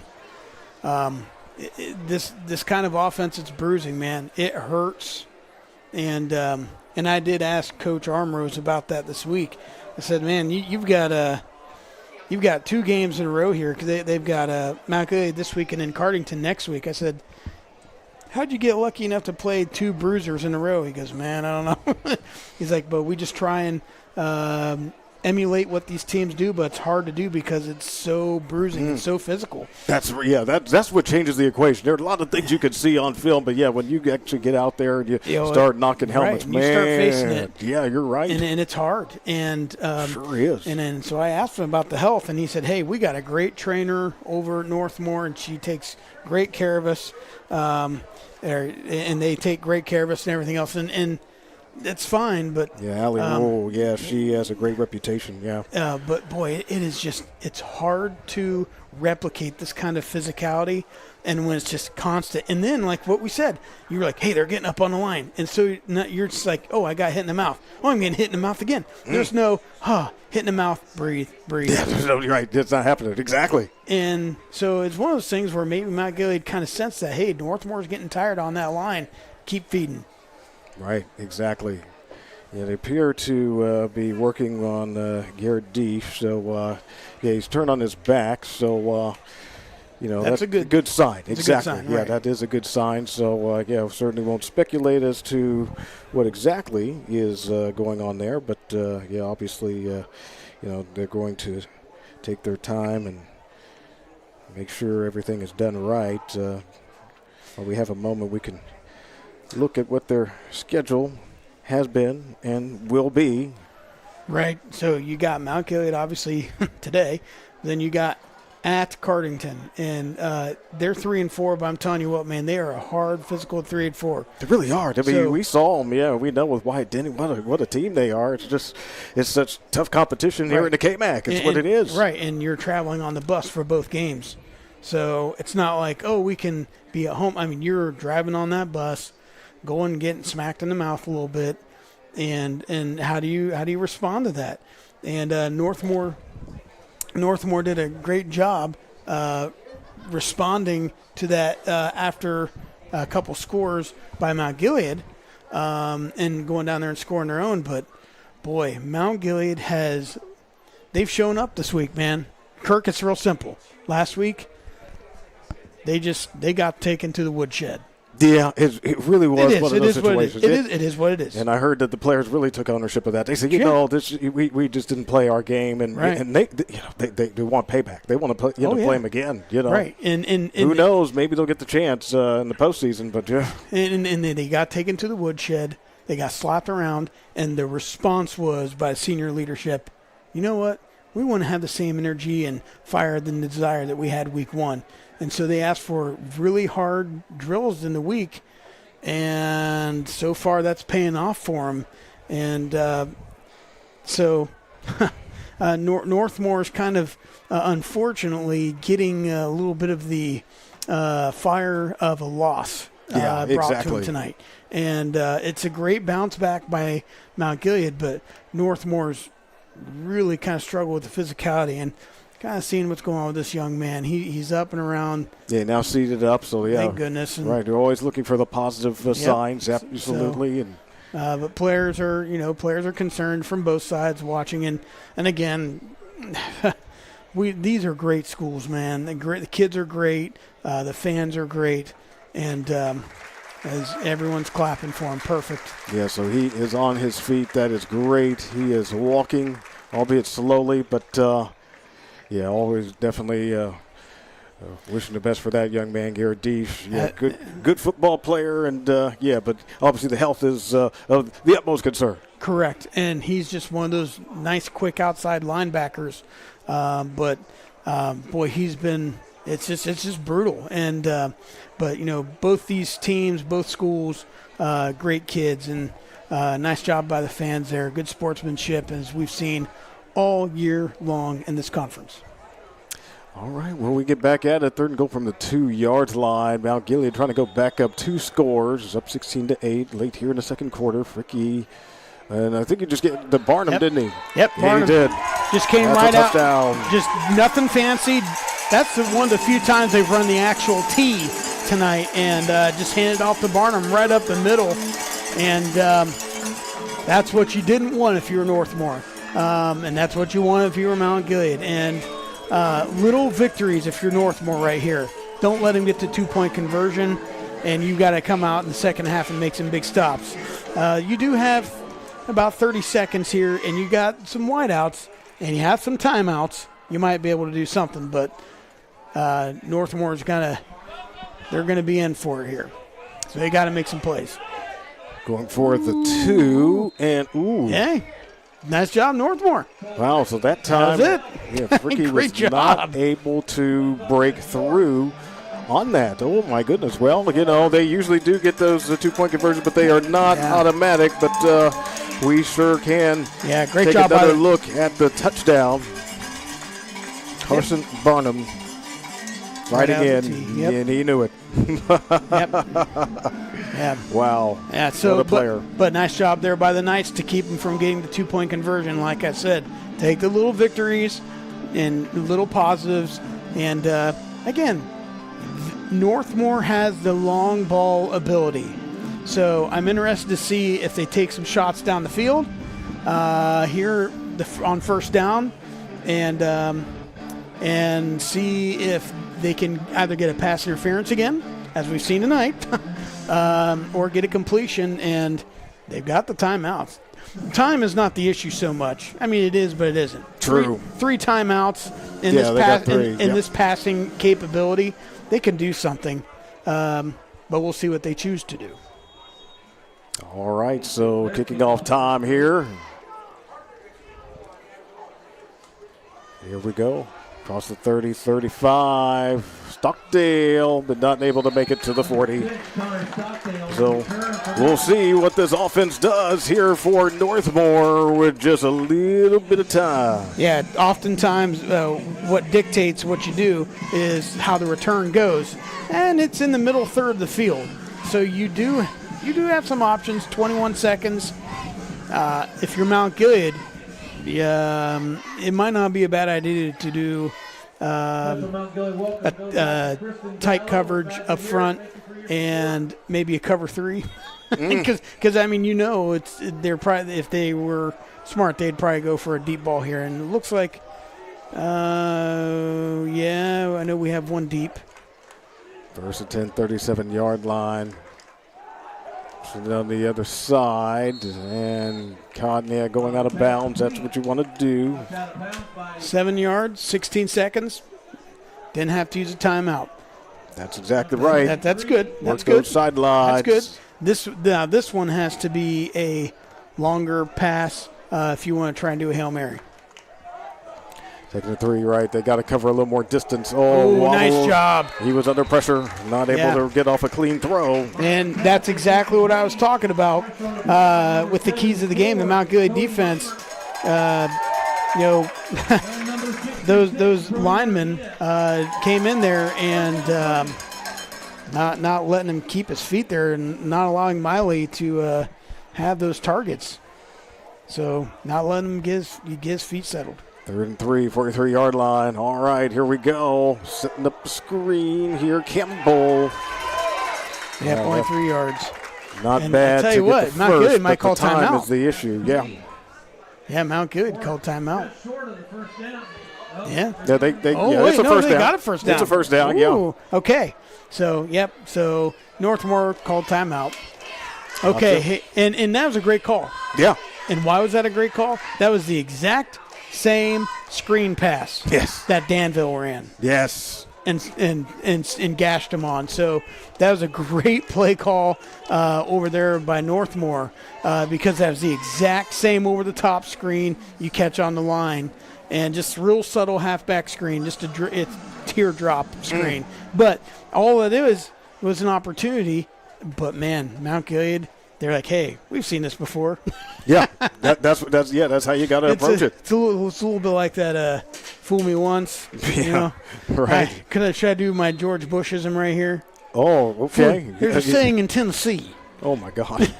Fool me once, shame on you. Oh, Lord have mercy. How long have you been practicing that? You can't be fooled again. You've been doing that since, what, 2001? Oh, my word. You can't be fooled again. 1st and 10, 47-yard line. Gotta chuck it down the field if you can. Escapes and puts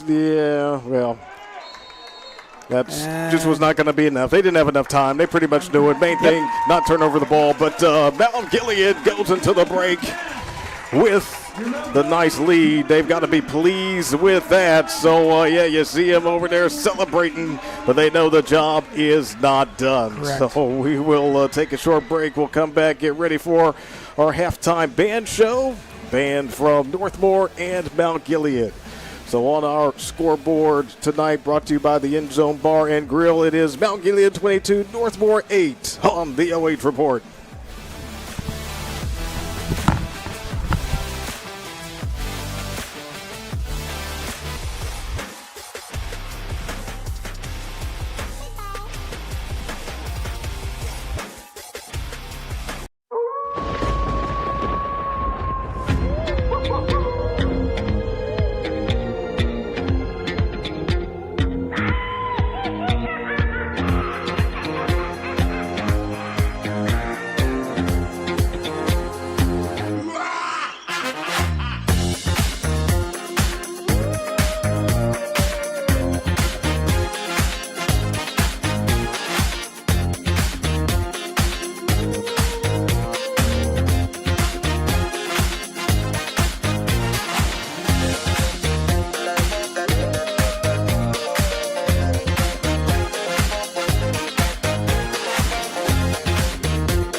American Homestead Exteriors, a father and daughter team right here in Mansfield.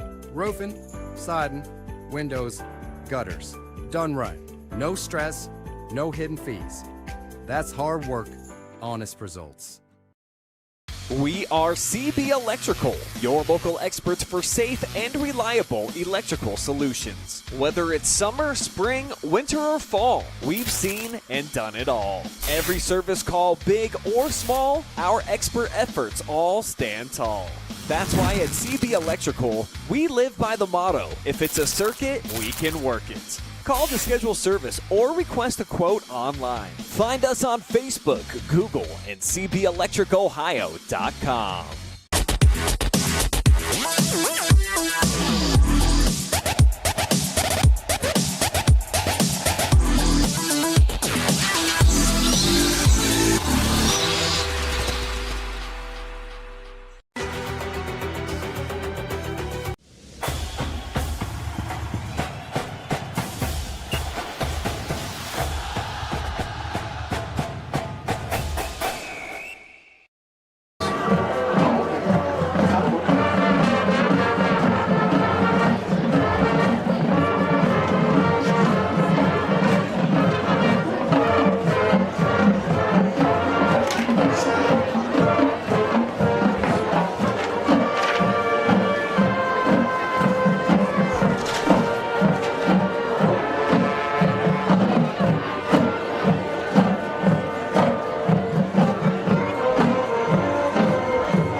Fire.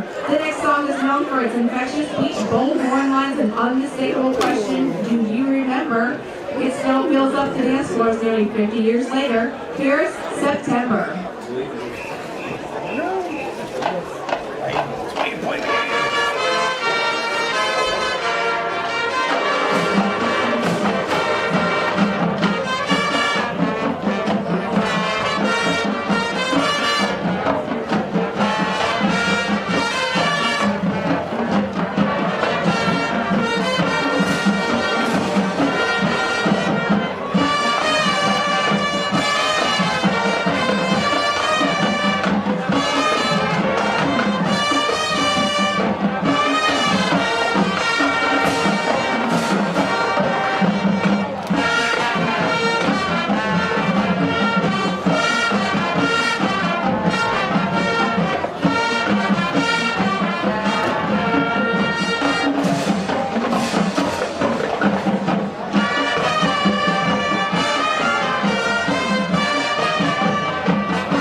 out tonight's halftime show with a classic by the legendary rock band Chicago, featuring a strong brass melody and an energetic rhythm section.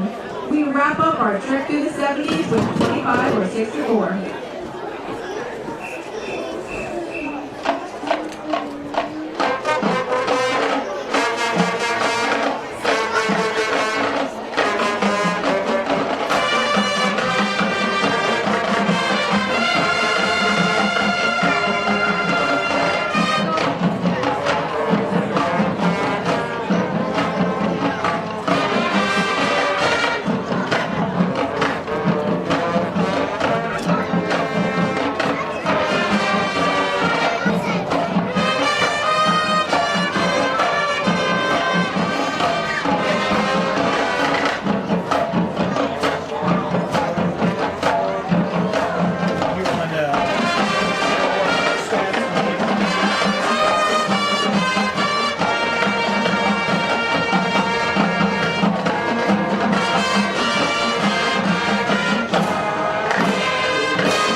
The Northmore Music Listeners and all of our parents for their continued support in our band program. Have a great evening and go Golden Knights!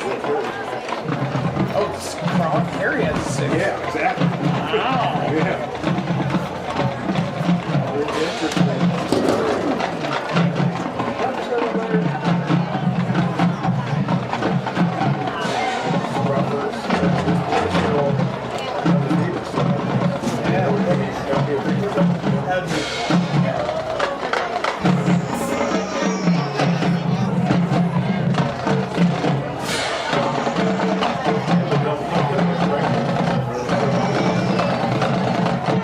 Ladies and gentlemen, it's halftime with the Mount Gilead Marching Band.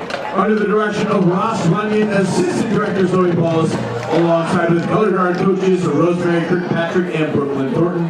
Tonight, the band pays tribute to the class of 2026 as our senior members are marching in their final season here at Mount Gilead. The seniors have selected the music for their final show this evening, beginning with the opener from this season's DreamWorks show, Kung Fu Fighting.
to salute the senior class by bringing them front and center.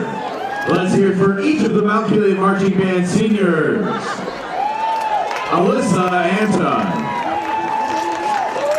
Haley Brown, Peyton Clark, Caden Dodge, William Hill, Elijah Hardy, Shaylin Irwin, Kendall Neal, Danielle Bogatti, Madeline Robbins, Eric Robertson, Jalen Sams, Elijah Smith, Bailey Snyder, Cameron Travis, and Seth Young. Seniors, no matter what your future holds, remember that you will always have a special place in the hearts of the students, staff, and BEM members here at Mount Gilead High School. For the next piece, the seniors have selected a favorite from their freshman year and the iconic Your Mom's House show, featuring solos from our class of 2026, as well as a fiery routine from the Mount Gilead Majorettes. Please enjoy the Flo Rida hit, My House.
Ladies and gentlemen, the band concludes their halftime show with a song that has become a senior night tradition here at Mount Gilead, featuring Majorette Shayla Irwin, the Beatles medley of Sgt. Pepper's A Lonely Hearts Club Band, and with a little help from my friends.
for the marching band class of 2026. Thank you for all that you have done, and congratulations on a great senior year.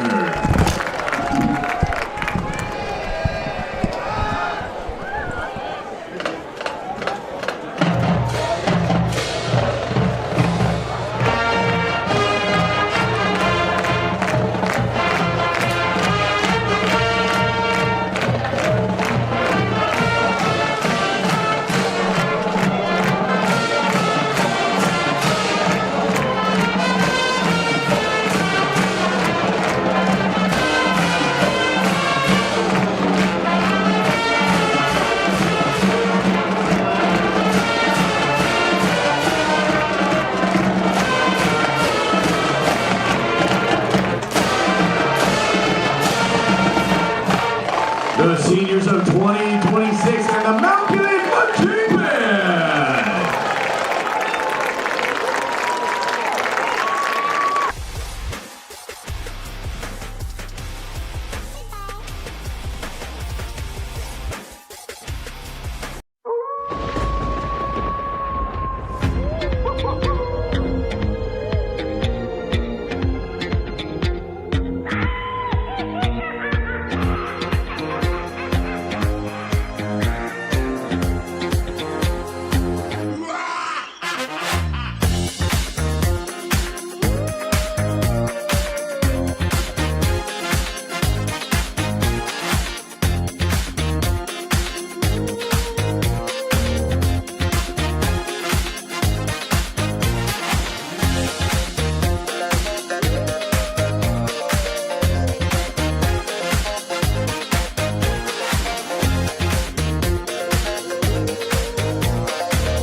American Homestead Exteriors, a father and daughter team right here in Mansfield.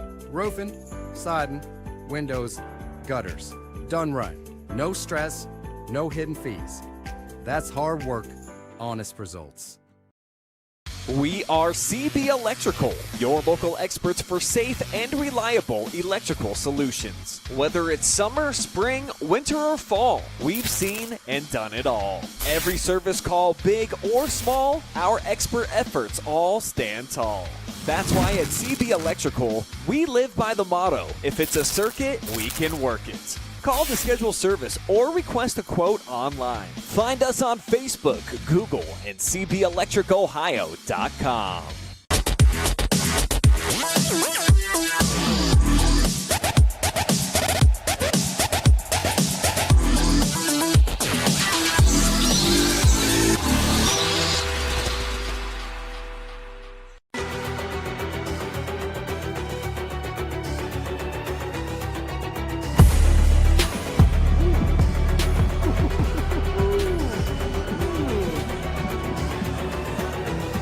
All right, glad you're with us for a Morrow County Job and Family Services halftime show with Scott. I'm Kirk. What a night this has been. A beautiful night for football here at Mount Gilead, and the home team obviously getting things done. And that's what everybody was hoping for after the disappointment last week. So let's see if we can step things up, and so far they have. That's right. Pumpkin spice, everything nice here, Kirk. We got some fall football weather and brought you a great football game in the first half. But I'll tell you what, the interesting thing is, again, Mount Gilead kicked off the ball, Northmore fumbled it on the return. And so, in essence, Mount Gilead got the ball twice.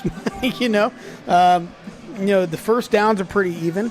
Passing downs or the passing yards doesn't really surprise us. Mount Gilead, not particularly known for letting it Andre Rison around the field. But look at the rush yards. Northmore just, because the sacks count, right? And they've tried running some plays up the middle with the quarterback, and this has not been successful. And they've had some problems and issues moving that ball. But even though the total yards really isn't so much of a difference, but my goodness, The biggest issue has been penalties. And imagine if Mount Gilead did not have all those penalties on the scoring drive from Northmore. I don't know if they'd have 8, right? Northmore capitalized on it. Good for them. That's what they're supposed to do. But, boy, Mount Gilead is just really having their way on the line. And while we're talking about stats and stuff, a couple scores to kind of report if you're watching our game. Fredericktown 14, East Knox 12. Centerburg over Danville 14-6. That's talk about that could be not necessarily an upset, boy, but that would change things as far as Mount Gilead for a conference title if they hold on this game. Then surprisingly, Cary up 6-0 over Colonel Crawford. That's a big game for Mount Gilead if it comes down to playoff time. So a lot of football to be played, and that's why they say, Kirk, got to play the games. Sure do. Well, here we go. Let's see him do it. Ooh. Uh-oh. Wow. Let's see how they rule this thing. Okay, look at that. Hey, and that was a nice play, and it wasn't even close, by the way. Mount Gilead, they fell asleep on that.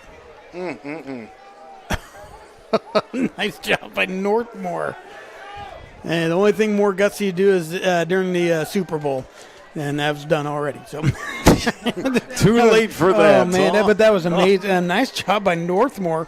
And they get out the 49-yard or their own half of the field on the onside kick. 11 yards deep. Nice job. There's the 10, 49-yard line. Swing, but right there, make the play. Broken Flighterer. Yeah, Flighterer was right on that.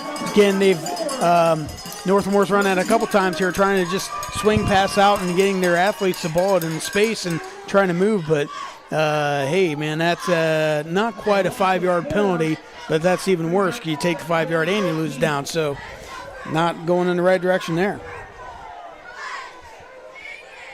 Second down and 14, yes. See what happens out of this diamond formation. I have a feeling this could be a long play. The action fake. Ooh. Down the field, one-on-one, and Summerlot able to get his hands on it, and I think he even wanted to call himself as a defensive back, but he got in a superior position to maybe make the catch on an interception, but it went down. There we see it on the replay. Yep, they were setting up the diamond for the one-on-one, and it was just, I don't want to say it's underthrown, but it was just there was some good coverage down the field. And Northmore lives to fight, but man, it's third and real long here. Needing at least 14 yards, 47-yard line. Thing up on the near side. And finally, Brad Bolin gets the back to the line of scrimmage touch. Yeah. Here's the thing: if your quarterback is throwing off the back foot, one-footed back foot, you're probably not going to see a great play. Probably not. And that's what happened. Quarterback just had to step back and make that throw and fought to get back to the line of scrimmage. So here they got the onside kick. Didn't really capitalize off it. A little bit like Mount Gilead did. They got the fumbled kickoff, and they didn't score off of it. That's true. All right, so got to punt it away on that nice fourth punt. and long. Yeah, he's got a leg, and catch made just past the 30-yard line by Jacob Wilt. Yep, it's down to 21. Yeah, nice job by Wilt to corral that in. And it really comes down to, not making mistakes. Not making mistakes. You survive that. I don't want to call it a turnover, but that onside kick. You recovered. You played great defense. So a way to capitalize and make that easy catch. Just little things at this point are going to matter, Kirk. Little things are going to matter in finishing this game. First and 10 from the 21-yard line. Ricky just hands it off. Barnum. That was a good pursuit by Northmore linebackers. Again, just waiting that one step. One step, read where they're going, then go attack. Problem is, he got a couple yards. And that's, it's one of those things where do you gamble and try and get them to get less yards?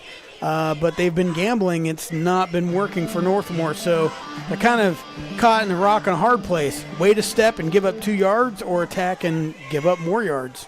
All right, well, 2nd and 7 from the 24-yard line. Yeah, Ricky under center, back to the ground. Oh, not much doing there. Oof. Yeah, nice job by Northmore to plug up those holes, and they read that right up the middle. And again, I'm sorry, folks, but I can't see the numbers particularly, and I don't know. I don't know if their linebacker is out there back on the field when he went down earlier. Yeah, every time I look out in the field, the numbers are harder to see there. On our monitor, not so bad. Yeah, I don't know so I can't read if Deech is out there or not. 3rd down and 6. Keeping it Fricky. Yeah, it didn't appear like he got enough on that to me. Yeah, that's their 3rd time running the triple keep. And it's been getting routinely 1 to 3 yards there, but they needed 5 or 6. So not the possession they want necessarily to bleed more clock, but they will be punting it away. And I'm telling you what, Coach Armrose was very particular about saying the keys to the game of victory this week would be special teams. So maybe they'll bust one here, make a play to help them out on special teams. Ooh, almost a block right there. And let's see. Okay. Hey, looking at a potential return, but then the Indians are able to surround him, stop him nice near job. midfield. Yeah. Nice job by Stockdale keeping that head up and keep pounding, and was able to get up to the midfield. So be half field for him to gain for a score here. And nice return. Way to split the Gunners, get a good positive return. Absolutely. It's negative rushing yards. Yeah, that's surprising. You don't want to throw away the baby with the bathtub, but I mean, you're gonna have to give some sort of run here, just for the sake of honesty. But use what works if you're Northmore. 1st and 10 midfield, and they go on the ground with Campbell, who's usually good, but Barnum wraps him up and brings him down. Carson Barnum, a great play. Again, it is just very difficult to run into the teeth of that defense. Nice pursuit angles, and that's one thing. Yeah, that's one thing that Coach Reed was talking about this week. Pursuit angles, getting back to what works. And they were running things, and they weren't bird dogging all their plays like it's easy to do. They were putting their plays in on Monday, and they said, we're going to run this hard, and we're going to do this. And so it's paying off. All those attention to details paid off so far. 2nd and 14, 46-yard line to Brad Bolin. Wrapped up by Broken Flatterer, but still got some positive yardage out of it. Yep, nice floating in route there. Gains positive yards, makes it 3rd and more manageable, if you will. And absolutely. You got to do, and that's the thing. That's what I said earlier in this game. If you are Northmore, you've got to take the short little yards. It might not always be deep. Take what they give you. Well,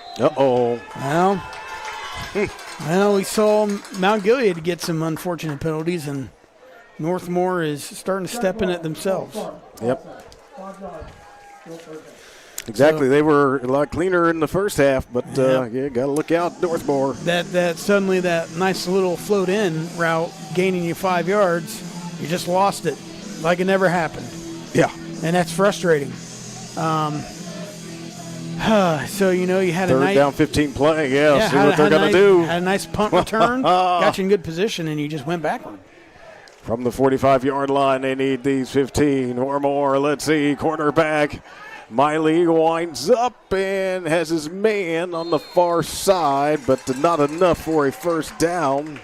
That would have been a great pass if that penalty didn't happen, right? I mean, that would have been, you're talking 4th and manageable, but if you're Northmore, you're kind of thinking, well, cripes, we're halfway through the 3rd quarter here. We might just have to go for it, or Mount Gilead will bleed us to death. Yeah. So when you look at the score, 22-8. Yeah, it makes sense that they want to go. Hey, man, they went for it on their own half of the field. What makes you think they won't go for it here? They're going. You know it. 4th down, Miley. Lets it go downfield. Oh, and that one's incomplete. That time trying to find we're gonna have Bryson Baker. We got a penalty. Hold on, we got a penalty. I don't know. I didn't. from here, it's far away. I didn't see any contact unless it was prior to the ball being in the air. Yeah, it's kind of hard to tell. We're going to wait to get the official ruling and then take a look at it. Oh, yeah, there you go. It speaks for it right there. Pass interference. Yeah, we get the signal. Yep.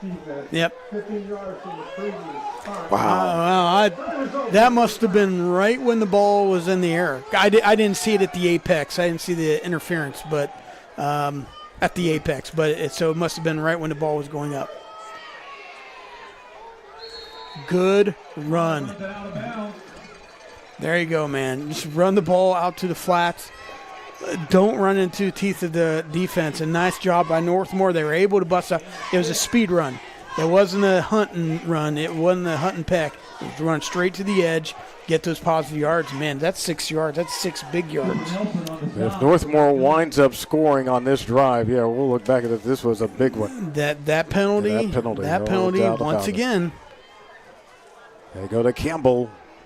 Carson Campbell. Oh, man. Halfback. He can. Oppo tackle. And there's just – if you're – I'm convinced now, if you're going to run on Mount Gilead and that's not your bread and butter, you've got to run to the edge hard. It can't be an off tackle. Another third down right here for Northmore, 3rd and 6, 27-yard line. And it'll be 4 down territory, of course. For sure if they don't get it here. Right to... Oh, halfback pass. Intercepted! Oh, looks like he got underneath it, and he did. A huge play for Cole Fricke getting the interception. Oh, man. Whoa, second turnover of the night for Northmore. The other one coming on special teams. Yeah. And this one right here as we take a look at our Buckeye Training and Fitness Academy replay. What happened? He was under pressure. Yeah, it felt, oh, wow. And as a running back, like, oh, this is my chance. And you feel pressure to make a throw. And Fricke's had a couple times tonight where he's been right there ready to pick the ball off. And that time he finished the job. Right on the money. 1st and 10, 14-yard line. Back to the ground on the right side. Yep. The most important thing you can do if you're Northmore, get the ball back before the end of the third quarter. Okay, Get the ball back before the end of the third more quarter. Than 5 minutes to go in it, Don't let them bleed this clock all the way down through the third quarter because your possessions will be limited from here on out. And Mount Gilead's starting to soften up some of the defense here, even though they only got 1 yard, and that's what you want if you're Northmore, but that's what Mount Gilead does, soften you out. 2nd and 9, 15-yard line. Going to work here. Tyler Haar across the 20-yard line. Yep. Haar has found a lot of success running between that B and C gap, either one, and they've been running a lot of stuff off that tackle, especially the left, and they've had a lot of success with that tonight. And man, that's been killer for Northmore's defense and making it third and manageable. Yeah, as we always talk about, how you got to win at the line of scrimmage. 3rd and 3, 21-yard line. Mount Gilead is doing it. On the ground, Haar again, and he's a quickster. That's going to be, I think, looks like he's short. Spotted. Oof, yeah, that's. Oh, wow. Okay, they're marking it. Game of inches. But I thought he was short by about half a yard from where he first came down, but nope. And I tell you what, can't quite tell with the replay either. But the officials are down there. They saw it. And here's the painful thing too. It's one of those things where when you barely get first downs, you just give them more space to have more possessions and run more plays. That's the way they run. 24-yard line, absolutely. On the ground they go. That's been their method for the most part this season. Carson Barnum this time. Yep. And there's just 3 yards, cloud of dust. That's all. Yeah. And that's all it is. That's what it is. And it's just about being physical. And Northmore has to decide. This could be a sellout play where they just might bring all the heat on by the linebackers and try and get a 0-yard gain or a 1-yard gain because they got to do something to make this 3rd and long. 2nd and 7, 27-yard line. Yeah, they're just going to keep running Nice it as long as job. they can. But, yeah, Har at that time was not able to get away. It might have been Beck in there to hit him first. I'm not sure. We'll see if the replay tells us. Yeah, what they were able to do is read the guard. The linebackers immediately read the guard, and they knew that the guard was pulling, and that was off to the left side, and the backers all saw the same thing. Nice job by the linebackers seeing the pull and reading the pull rather than reading the back. So good job. Good play, and that's exactly what they needed on defense. So you always watch the offensive linemen. They will always tell you the play, and they did a great job at that time. All right, 3rd down and 7, 27-yard line. On the ground, Barnum! Here you go. Wow. That was the Barnum showing the strength. Yep. Absolutely. He knew what he needed to do, and he got that Pioneer Career and Technology Center first down for Mount Gilead. Nice job. It was just a really simple counter trap, but they ran it to perfection, and he ran on the inside of the block. And nice job. But that's the thing. That's what Mount Gilead can do. It's just they'll just beat you up, and they'll barely get first downs, like I said. So they're barely making it down the field, but they're just eating the clock up with more plays. 1st and 10, 36-yard line. Back to Barnum. Oh, now he's starting to really deal here. Uh-oh. Yeah, he's starting full to head of steam.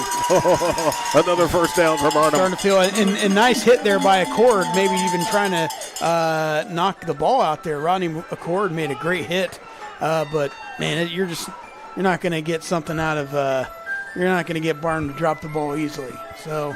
Yeah, Rodney Accord is an excellent player for Northmore. Yeah, and he's great. He likes to hit him. Oh yeah, man, he just does. Came up and bang, hit him, but man. All right, 1st and 10, 48-yard line under center. Fricky once again, right back to the ground with Barnum. Pushes forward across the midfield, does Carson. And you see those offensive linemen starting to run up the field and get to second level. Just kind of having their way up front on the line. Northmore again, they made the stop, but they gave up 2 or 3 yards. Feeds right into what Mount Gilead loves to do. And it's almost one of those things where as a line, do you almost tell your guys go goal line every time and just clog up the middle, but sheesh. Back to the ground, Tyler Har. Ooh, and he tries to squeeze through. Where does he go? And you could see on that play in particular, everyone for Northmore on the defensive line, their head went back. Boom. So Mount Gilead's getting real deep, real under the pads. Low man always wins. Simple physics. Nice job there by the line. And, what do you think about these Halloween things between every play? Oh, I'm for it. I like the season. I admit it. It's a good time. But I haven't gotten a candy bar yet given to me. Oh, that's a good point. Yeah, where are those coming those candy from? bars? Yeah, bring some on up to the booth. We'll You bring got that them, in. right? If you see us out in public, we like candy bars. Yeah, some chocolate maybe. There you go. Well, we get to the end of the 3rd. And Mount Gilead still in command, trying to finish this one off against Northmore. We'll be back for the 4th high school football on the OH Report.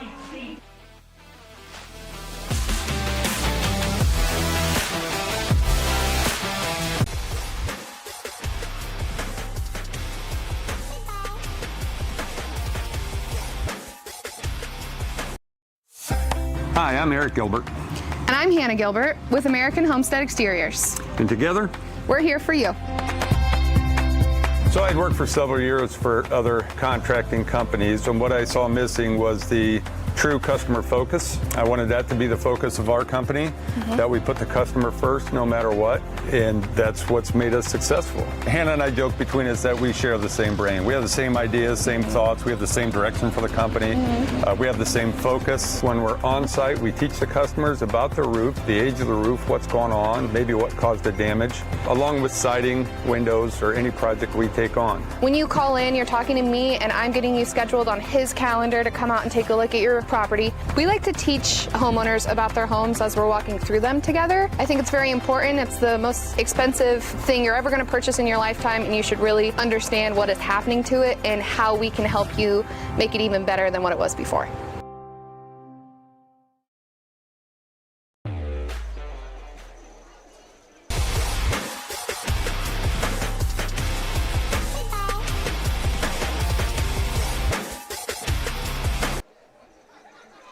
14 offense, 10 yards for previous 5. 3 plays first half. So we got the hold there. Yeah, Barnum made a nice play running, getting about 4 or 5 yards, getting the first down even. Now it's going to be 3rd and 12. And the best plays tonight have been, for Northmore, have been the Mount Gilead players. Just bad penalties, unfortunate penalties, but hey, Northmore's going to take that, and that's what you want. It's force them in a 3rd and 12, and here's what you can't do if you're Mount Gilead. Don't be willy-nilly and throw the ball around, because Northmore's going to be ready for that. They're going to be ready. 12, nice coverage. Nice coverage. Line, the pass, Ricky to a Flighter, and yeah, that's incomplete. Ruled, yeah, so that's not a completion. Intended for Brody Flighter, but he was out of bounds. Yeah, and nice job by Northmore. Great drop back into coverage.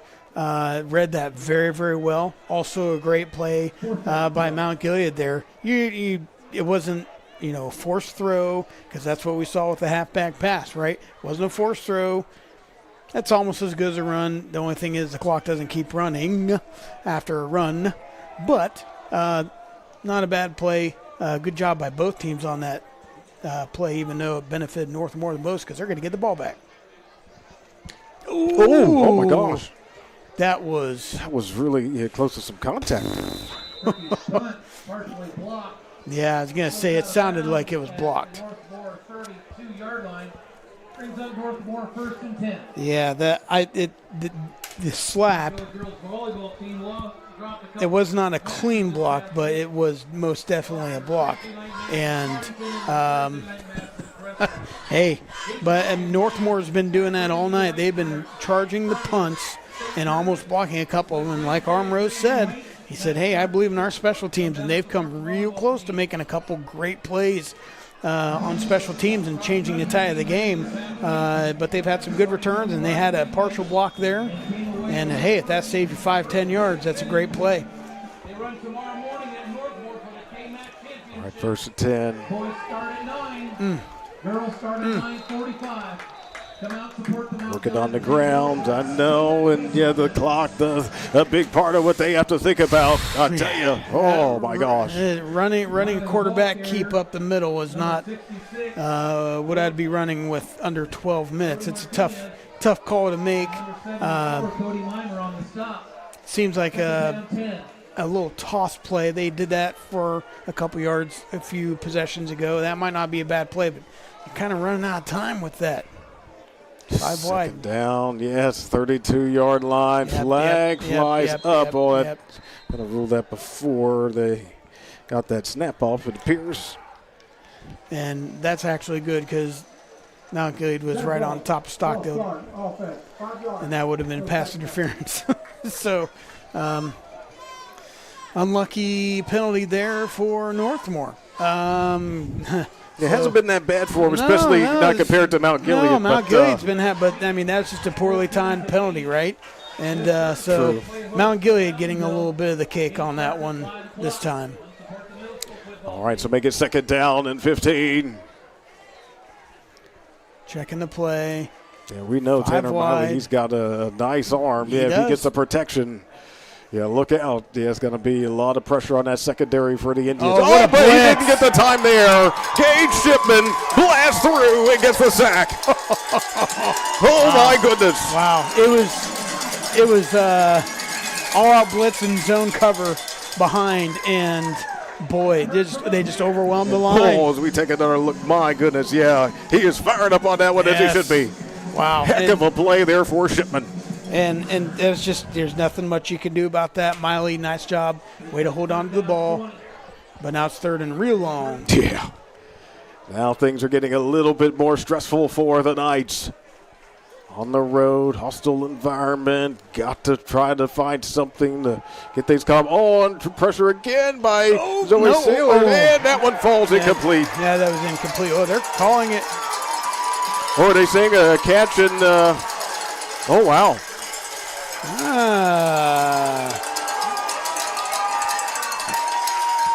And I know Armrose is calling for an incomplete. Do we have a replay of that? Yeah, we do. I don't know if he actually maintained it. So Steelers right there. Yeah, he had 2 feet wow. down. He had 2 feet down. Yeah. Well, Mount Gilead will take it. Yeah, that's catch 1-2, and we couldn't really see it on our side because Right. the ball was away from us, but it looked like he crowded in 1-2. Wow, yeah, and that's what they're looking for. You know, it doesn't have to take additional time, but yeah, that was fast. Barnum back on the ground for Mount Gilead. Yeah, and this is Mount Gilead's 4th possession, starting in their own half of the field. And that puts a lot of stress on your defense. And got a penalty here, but it's a lot of stress on your defense. Northmore Looking at that. They've tried to one fight. more time. Ooh, that is. I thought he had. That is really close. Can we look at it one more time? Oh, you're being so bad. I thought he had 2 hands. Oh, personal foul. Oh by the my! way. I thought he had 2 hands, brought it in, 1-2, and then the ball came out. Gotcha. That's what it looked like. I could be wrong. Well, that's apparently how the officials saw it. That's how they saw it too. But again, from where we were on the other side, it could have been he could have been bobbling the ball, and we just couldn't see that. The what? Personal foul? Yeah. This is wild. I mean, it are is, the officials just being a bit too harsh on them? What's going on? I don't know.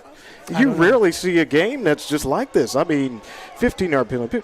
That's their 5th 15-yard penalty. Right. I mean, what?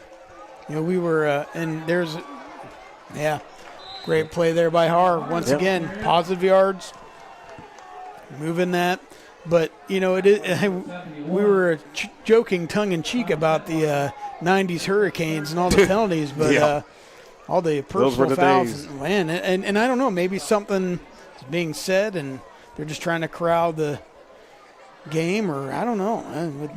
Yeah, that's very unusual, especially, and we wouldn't think of Mount Gilead being in that category, though, a very aggressive defense, but it's going both ways. Offense, defense are just getting these personal foul calls. Right, and it's just been a lot of fouls. Wow. Officials have been doing a great job in this game, and they're down there. They got to keep control. They have kept control. Right. That is so true. They're doing a good job. No doubt about it, yeah, because things can really spiral out of control. Yep. If you don't do that. That is very true. Delay a game. Oh my goodness. I know the and hearing the fans here, there's some frustrated fans. It is one of those things where there you go, timeout by Coach Reed. And I guarantee you what's being said right there in that huddle right now by Coach Reed. He's gonna say, "Hey guys, we talked all week about balance. We talked all week about mentality. We talked all week about finishing. We talked all week." He's hitting on all those positive points he talked about all week. There's they came in with the right mentality, and they are out in the physical game. They're getting it done. Yeah, right. The discipline has to be there, and I think that's also a part of the message from Coach Reed, right? And yes, and it's finish. We're here to finish. Quit screwing around. Don't do anything stupid. Don't do anything selfish. You are a unit, and we're going to win and lose this game as a team. And you guys got to quit screwing around and pay attention, focus, and finish. And, Northmore on the other end, they're saying, hey, get the ball back. Make a stop here. Let's get something going on offense and make this a ball game. 3rd and 23. Okay, 47-yard line. Fricky has some time. Let's go downfield. Ooh, then that was a dangerous one on the near sideline, but out of bounds. But, that one, maybe Coach Reed, it's sideline interference. Okay, yeah. Yeah, it would just be a warning. First time is the warning, yep. And honestly, that's not a bad throw down on the edge. If they intercept it, that's almost like a punt. So that's a great call there. It's like all or nothing, and it's like a punt. So good call, good play call. Nice job by Northmore to cover it. And it might have been nicer to intercept it, but it'd be equitable, except you might get a good return here. Or a block. It was close. It sure was. Bolin was over there. Short punt. Yeah. Stopped right there at the 40. Yep. I hear you. He is like a sled dog, and he feels he knows the steamed nostrils are running him, and he's just like, dear God, get this ball out of my hands, off of a foot, please. And he got rid of it. As ugly as homemade soap, but he got it off his hands. As Northmore has a great start, starting on the 39. All right, yeah, 1st and 10 from there. They got to score quick. 22-8. That's the key. Down 2 scores. They got to move. All right, shove it over toward Campbell. Carson runs it on your sideline. See where they marked him out of bounds. Yeah, he was trying to tightrope it a bit to get some extra. Yeah, nice play. Getting out of bounds. That's a perfect play call by Northmore. Kind of was hoping for they do earlier, but nice job. You did it now. Nice job getting 5 yards and moving it down the field. That's what you need to do. Look for a long play here. 2nd down. That wasn't that. That's not it. Sure wasn't. Yep. And you're going to see a pass here. Obviously 3rd and 5, and the bark at the moon is playing in between the plays, and Northmore 3 on one side gets a 1st down. Taken down after a gain of about 10. 10-yard pass there for Northmore. Nice job taking what they give you. Just a little inside curl, moving the sticks. Clock stops. You got over 7 minutes left, and you got 3 timeouts. You have the offense to do it. Trips left, single right, sidecar in the back. Yeah, from 46-yard line, see what they do here. Uh-oh. Miley, can he get it let go? He does. It's tipped up. And incomplete, and a flag comes out. Oh.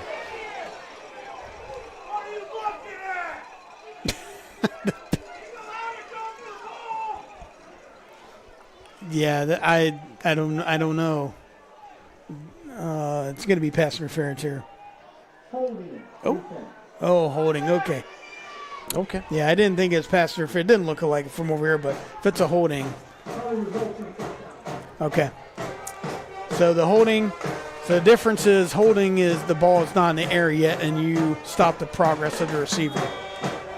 But once the ball is in the air, if then you hit the receiver, then it's pass interference. But so that was a holding. So that all happened before the ball was even thrown. So nice job by the quarterback there, Miley. Probably saw that and thought, just throw it. All right, so on this 1st down play, we'll move it out to the far side. Yeah, Miley. Miley with a 3-yard run to the outside. Again, positive, and he did not get out of bounds, so that kind of hurts. Yeah, exactly. The clock continues to move. But they were able to get a positive chunk, but that's if you're going to run or call a run play, it's got to be a bomber, not 1 yard. 2nd and 9, 35-yard line. Yep. Miley, lets it go under pressure. Ooh, and it was caught. Yes, he caught it. He sure did. Nice way to adjust to the throw. Wow. How about Brad Bolin? Yeah, way to adjust to the throw and way to undercut it and bring it in. Nice job. And under duress, too. Sure was. Get another 1st down here. That's just a little more than 6 minutes left in regulation. Down 2 touchdowns. Pass incomplete. At least does stop the clock there. Yeah, not good communication there between quarterback and receiver. The receiver went deep, and the corner there for Mount Gilead almost had a chance to intercept that ball. The miscue, if Miley would have waited a half second more, he would have had a touchdown right there. 2nd and 10, 27-yard line, trying to get it to the red zone at least. Give themselves a chance. Stay on the ground, Campbell. Everything's going to be obviously 4 down territory right here. Sure is. So that's just a honest play to make it a little more manageable if you had to try and go for a 1st down. So not a terrible play call, but you got to have one immediately, ready to go, quick run. So don't necessarily have to get the first and the third, but they want something positive. Here we go. Nice catch. Nice catch, Eddie Van! Escapes. It looks like he got there to the end zone. It is a touchdown for Carr. Wow. Nice play by Carr to get the ball, cut it out to the hash. Man, and got it right outside the numbers and cut it up the field. Ran right to the pylon. Touchdown, Northmore. Woo, we got ourselves a game. This game is not over. It my over. gosh. Woo. Oh. This is a big extra point here. The Carr going for it. And, it got blocked. Does not work. Oh my gosh. So here we are on our Endzone Bar and Grill scoreboard. It is 22-14. So Mount Gilead with the lead. Halloween. 5:23 to go. Yes, indeed. Yes, high school football on the OH. Hi, I'm Eric Gilbert. And I'm Hannah Gilbert with American Homestead Exteriors. And together, We're here for you. So I'd worked for several years for other contracting companies, and what I saw missing was the true customer focus. I wanted that to be the focus of our company, that we put the customer first no matter what, and that's what's made us successful. Hannah and I joke between us that we share the same brain. We have the same ideas, same thoughts, we have the same direction for the company, we have the same focus. When we're on site, we teach the customers about the roof, the age of the roof, what's going on, maybe what caused the damage, along with siding, windows, or any project we take on. When you call in, you're talking to me, and I'm getting you scheduled on his calendar to come out and take a look at your property. We like to teach homeowners about their homes as we're walking through them together. I think it's very important. It's the most expensive thing you're ever going to purchase in your lifetime, and you should really understand what is happening to it and how we can help you make it even better than what it was before.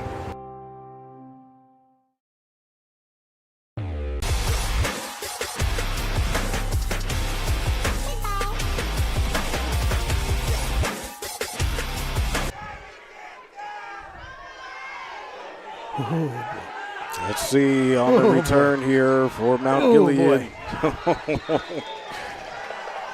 Boy, Levi Johnson there had a scary moment there. Bumble got the ball and ran up for a little bit of a gain, took a big hit, but held on to the ball. Let's start on the 14-yard line.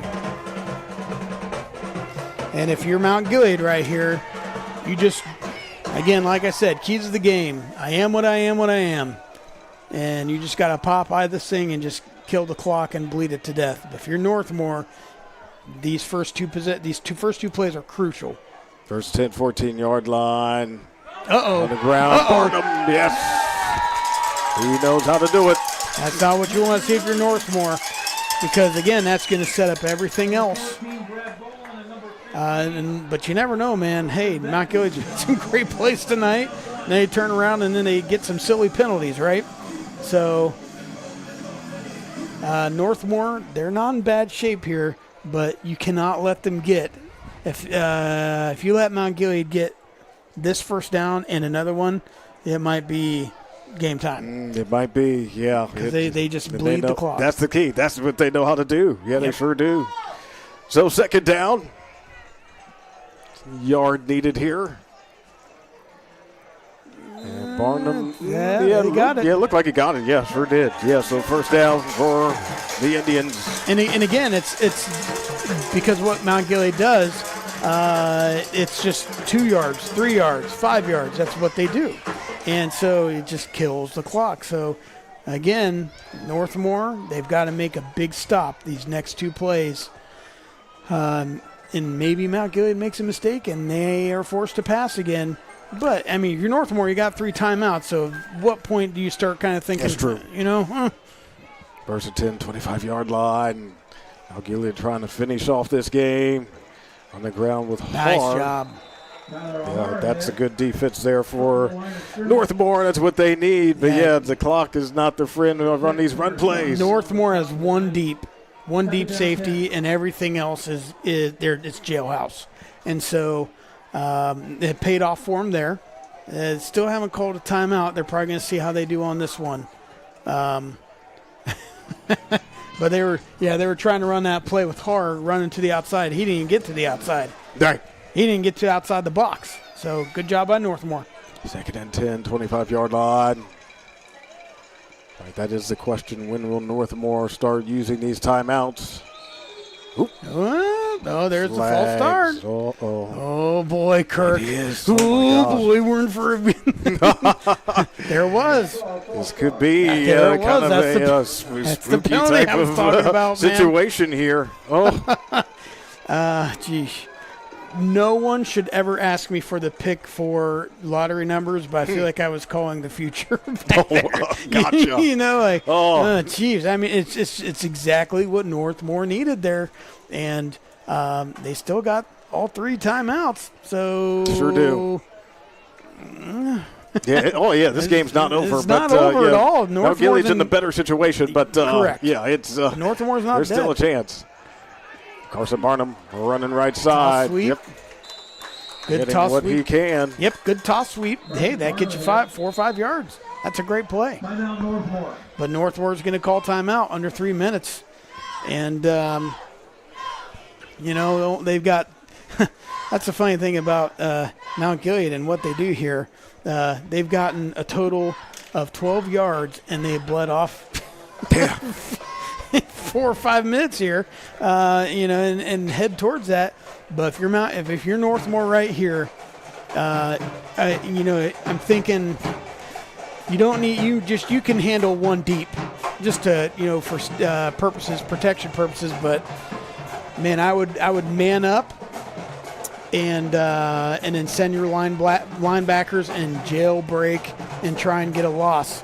If anything, maybe if you're the weak side linebacker, just to keep Honest in the space. But you got to stop him here if you're Northmore. Call timeout, and you'll get the ball back, and anything can happen. 3rd and 9, 26-yard line. Mount Gilead up to 1 touchdown. Handing off Tyler Har, left side, looking to gallop over some players. Stops near the 30-yard line. Oh, boy, nice play. Again, way to try and use Hart and get him out to the outside. But once again, golly, Kirk, the outside linebacker pretty much staying home and was able to complete that play and get Hart on the outside. Second timeout used there for Northmore, yeah. And so that's exactly what you want to do if you're Northmore. Now, if you're Mount Gilead, you know what would be really interesting right here? If I were Mount Gilead, I'd run your offense out there. It's 4th and 5. Run your offense out there. See if you can get him to jump. Or, hey, listen, they've been really, really aggressive on the punt block. Call a fake. Or not a fake, but, trying to get him to fake the snap or, and get Northmore. They're ultra aggressive. I would not be surprised if that happens and try and get Northmore to jump and get free 5 yards. Yeah, when you're in that situation, you need the 5 yards. Yeah, it does make sense to consider it. Yeah, you got timeouts. So if they don't jump or if they end up not jumping, or even if you get a 5-yard penalty, right? Who cares? It's okay at this point. You can punt it away. Look, sure. see, here comes the offense. So they didn't do it punt-wise, but they're doing offense-wise. See if they actually snap it. Northmore's got to be disciplined. Mount Gilead's got to be disciplined. It's where you spend all those hours in the hot summer. That doesn't look like they're going to snap it. Nope. They tried it just as you referred to, but and you know what? Yeah. Fine. Who cares? Guess what? I'm running my punt team out there, and I'm going to try doing the same thing on the punt team. Why not? Yeah. It's the same play twice. There's no rule you can't. You could, yeah. See if they jump offside and get a free 5 yards, and if it's 4th and inches, maybe you go for it. And if you go for it, the ball game's done. So it is one of those things where sometimes you play to win, not to lose, and if you want to win, you go get it. And Mount Gilead has a chance to do it. Right, but Mount Gilead has a chance to do it in a backdoor kind of way. Yeah. If they get Northmore to jump offside here through a punt formation, but they can. But of course, you have Cole Fricky, their quarterback, is also their punter. He's probably, his heart's going 100 miles an hour right now. They want to get this win. They're perhaps a bit nervous about Northmore getting the ball back, even though they believe in their defense, which Fricky is a part of. Gets the punt off. I know that was another close one. Yeah, there's all-out punt block. Here comes a flag, by the way. And Mount Gilead's clapping, which means I think someone from Northmore may have been chirping or something. Yeah, these officials have been super busy tonight. They have. My goodness. Yeah, they have. Oh, my word. They're going to have to put those flags in the laundry tonight, man. For sure. Putting way too much use. All the green grass on them. And it's going to be interesting if it's during play or after. I don't know. If it's dead ball. Here we go.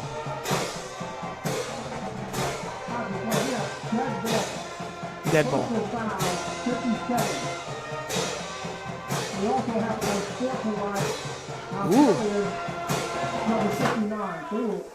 Okay. Oh, okay. Well, there you go. They all set with the penalties, so but they still got to do what they got to do. They have what they believe are violations. You get them into the record, and you give the coaches the opportunities to accept or decline. So I get it, but what a night! I mean, just whew.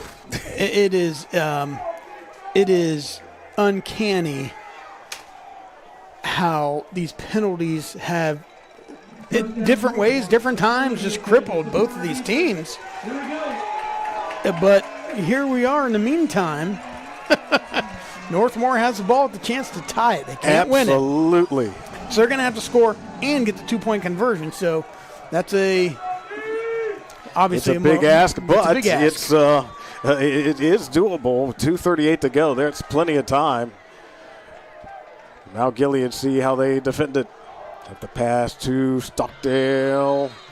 And out of bounds, I believe. Yes, so they're not. No. Are they counting that as a catch? They're counting.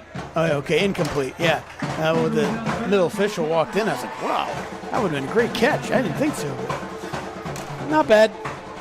Yeah. Clock is stopped. That's a big key of it. Yes, right. Clock is stopped. No big deal. Just keep it in the air at this point, right? You got that aerial attack. Got to cut it in half here this play, though. Right there. They're Take what they side, give you. Bryson Baker, Good takes tackle. it and it goes out of bounds. Hayden Summerlot on the tackle, but yes, smart play gain, for Northmore. Bryson Baker run out of bounds by That first down. Take what they give you. Nice job by Northmore. Good tackle by Mount Gilead. Keep everything in front of you. That's the thing. You're going to have some sort of bracket man zone. He got out of bounds there as well. Yeah, getting again just a positive gain, but and the clock stops. But they're making it third and manageable. That's a long throw all the way across on the open side of the field for 3 or 4 yards. But they might be setting something up right.